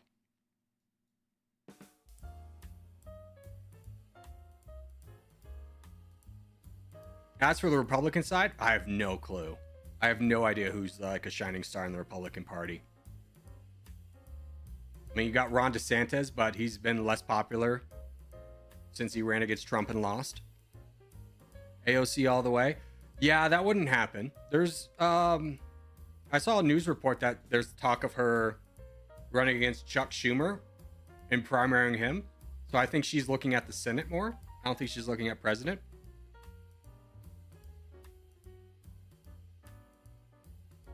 Hulk Hogan or Kid Rock couldn't do much worse than the current admin.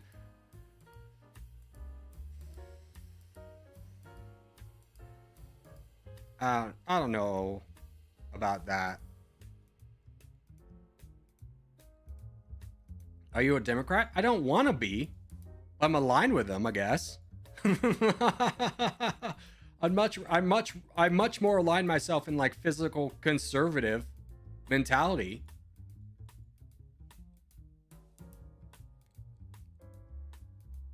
Could be Vance being on the next 4 years. No one likes JD Vance. I'm gonna be straightforward with you. No one likes JD Vance, man. Democrats don't like him for obvious reasons. Republicans don't like him because he's, kind of a, what does he do? Vice presidents aren't as powerful as you think they are. Independent? No, I feel like I would be independent, but I feel like the bar has been skewed so much that I've like voted Democrat the last couple elections. But if like, let's say like Mitt Romney or if John McCain was still alive, it's like, yeah, I'd probably be more in line with those guys' camps. But I feel like that's not really where the Republican Party is anymore.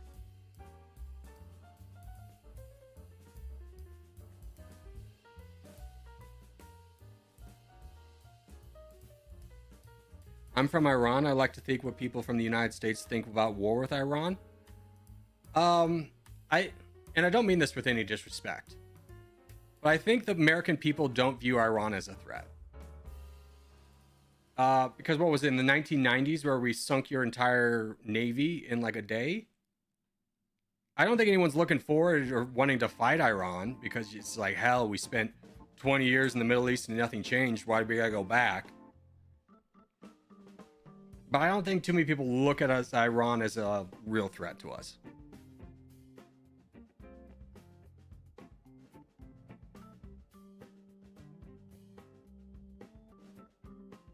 John McCain was great.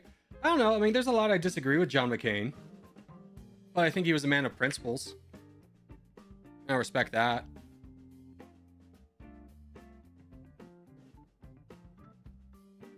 What do you think about Doge and government efficiency? I think there's a really valid argument to look at government waste and fix that. I don't think Elon Musk was the man for the job. Let's do North America.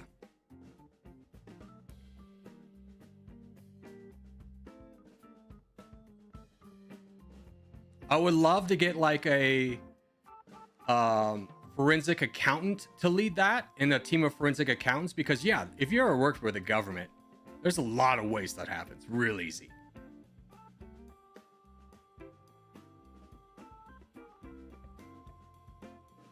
But I'm not a fan of I don't think I think Elon Musk is just trying to cut in there with a big swing, with like a big hammer, and I don't think he's really looking at what he's cutting.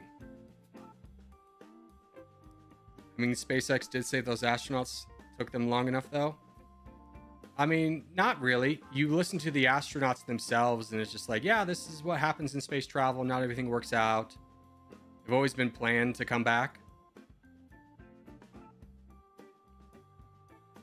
So I don't really get your argument on that one.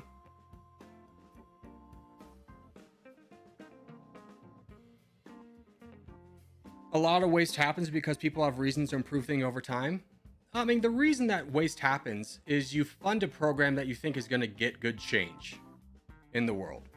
And it either doesn't do it efficiently or doesn't do it at all. And those programs need to be cut, but it's such a tenuous process to cut those programs that it doesn't get done. And you just build that over time and over time and over time. Then the government becomes less efficient. Like there was a story of this guy who was charged to lead the VA. And he found out this woman was like running a private catering business out of the VA kitchen. And he called her out for corruption and he ended up getting fired. And you go, what the hell? Like for someone to be running a private catering company out of like a VA kitchen and for that not to be fixed, like, yeah, I mean, we could probably look at that and fire somebody, right?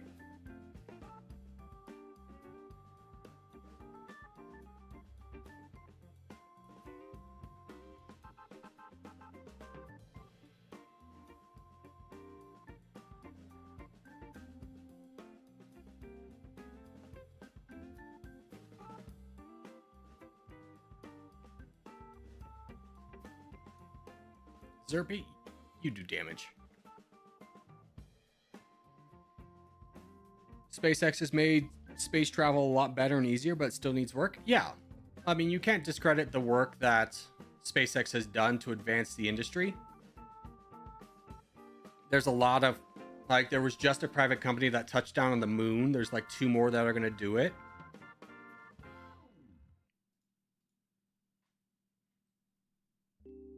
NASA needs the military budget. Yeah, it'd be great if we could cut our military budget.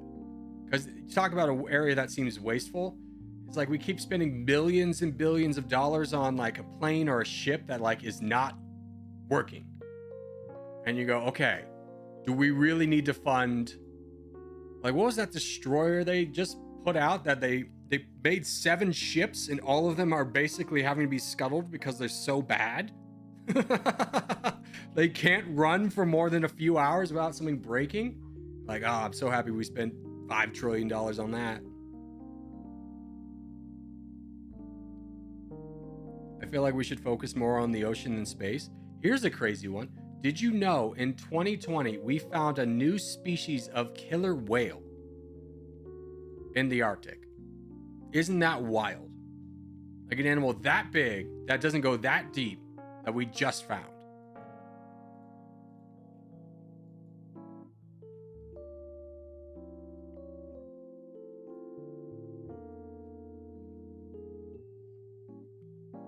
What do you think about China and Taiwan, the possibility of World War III?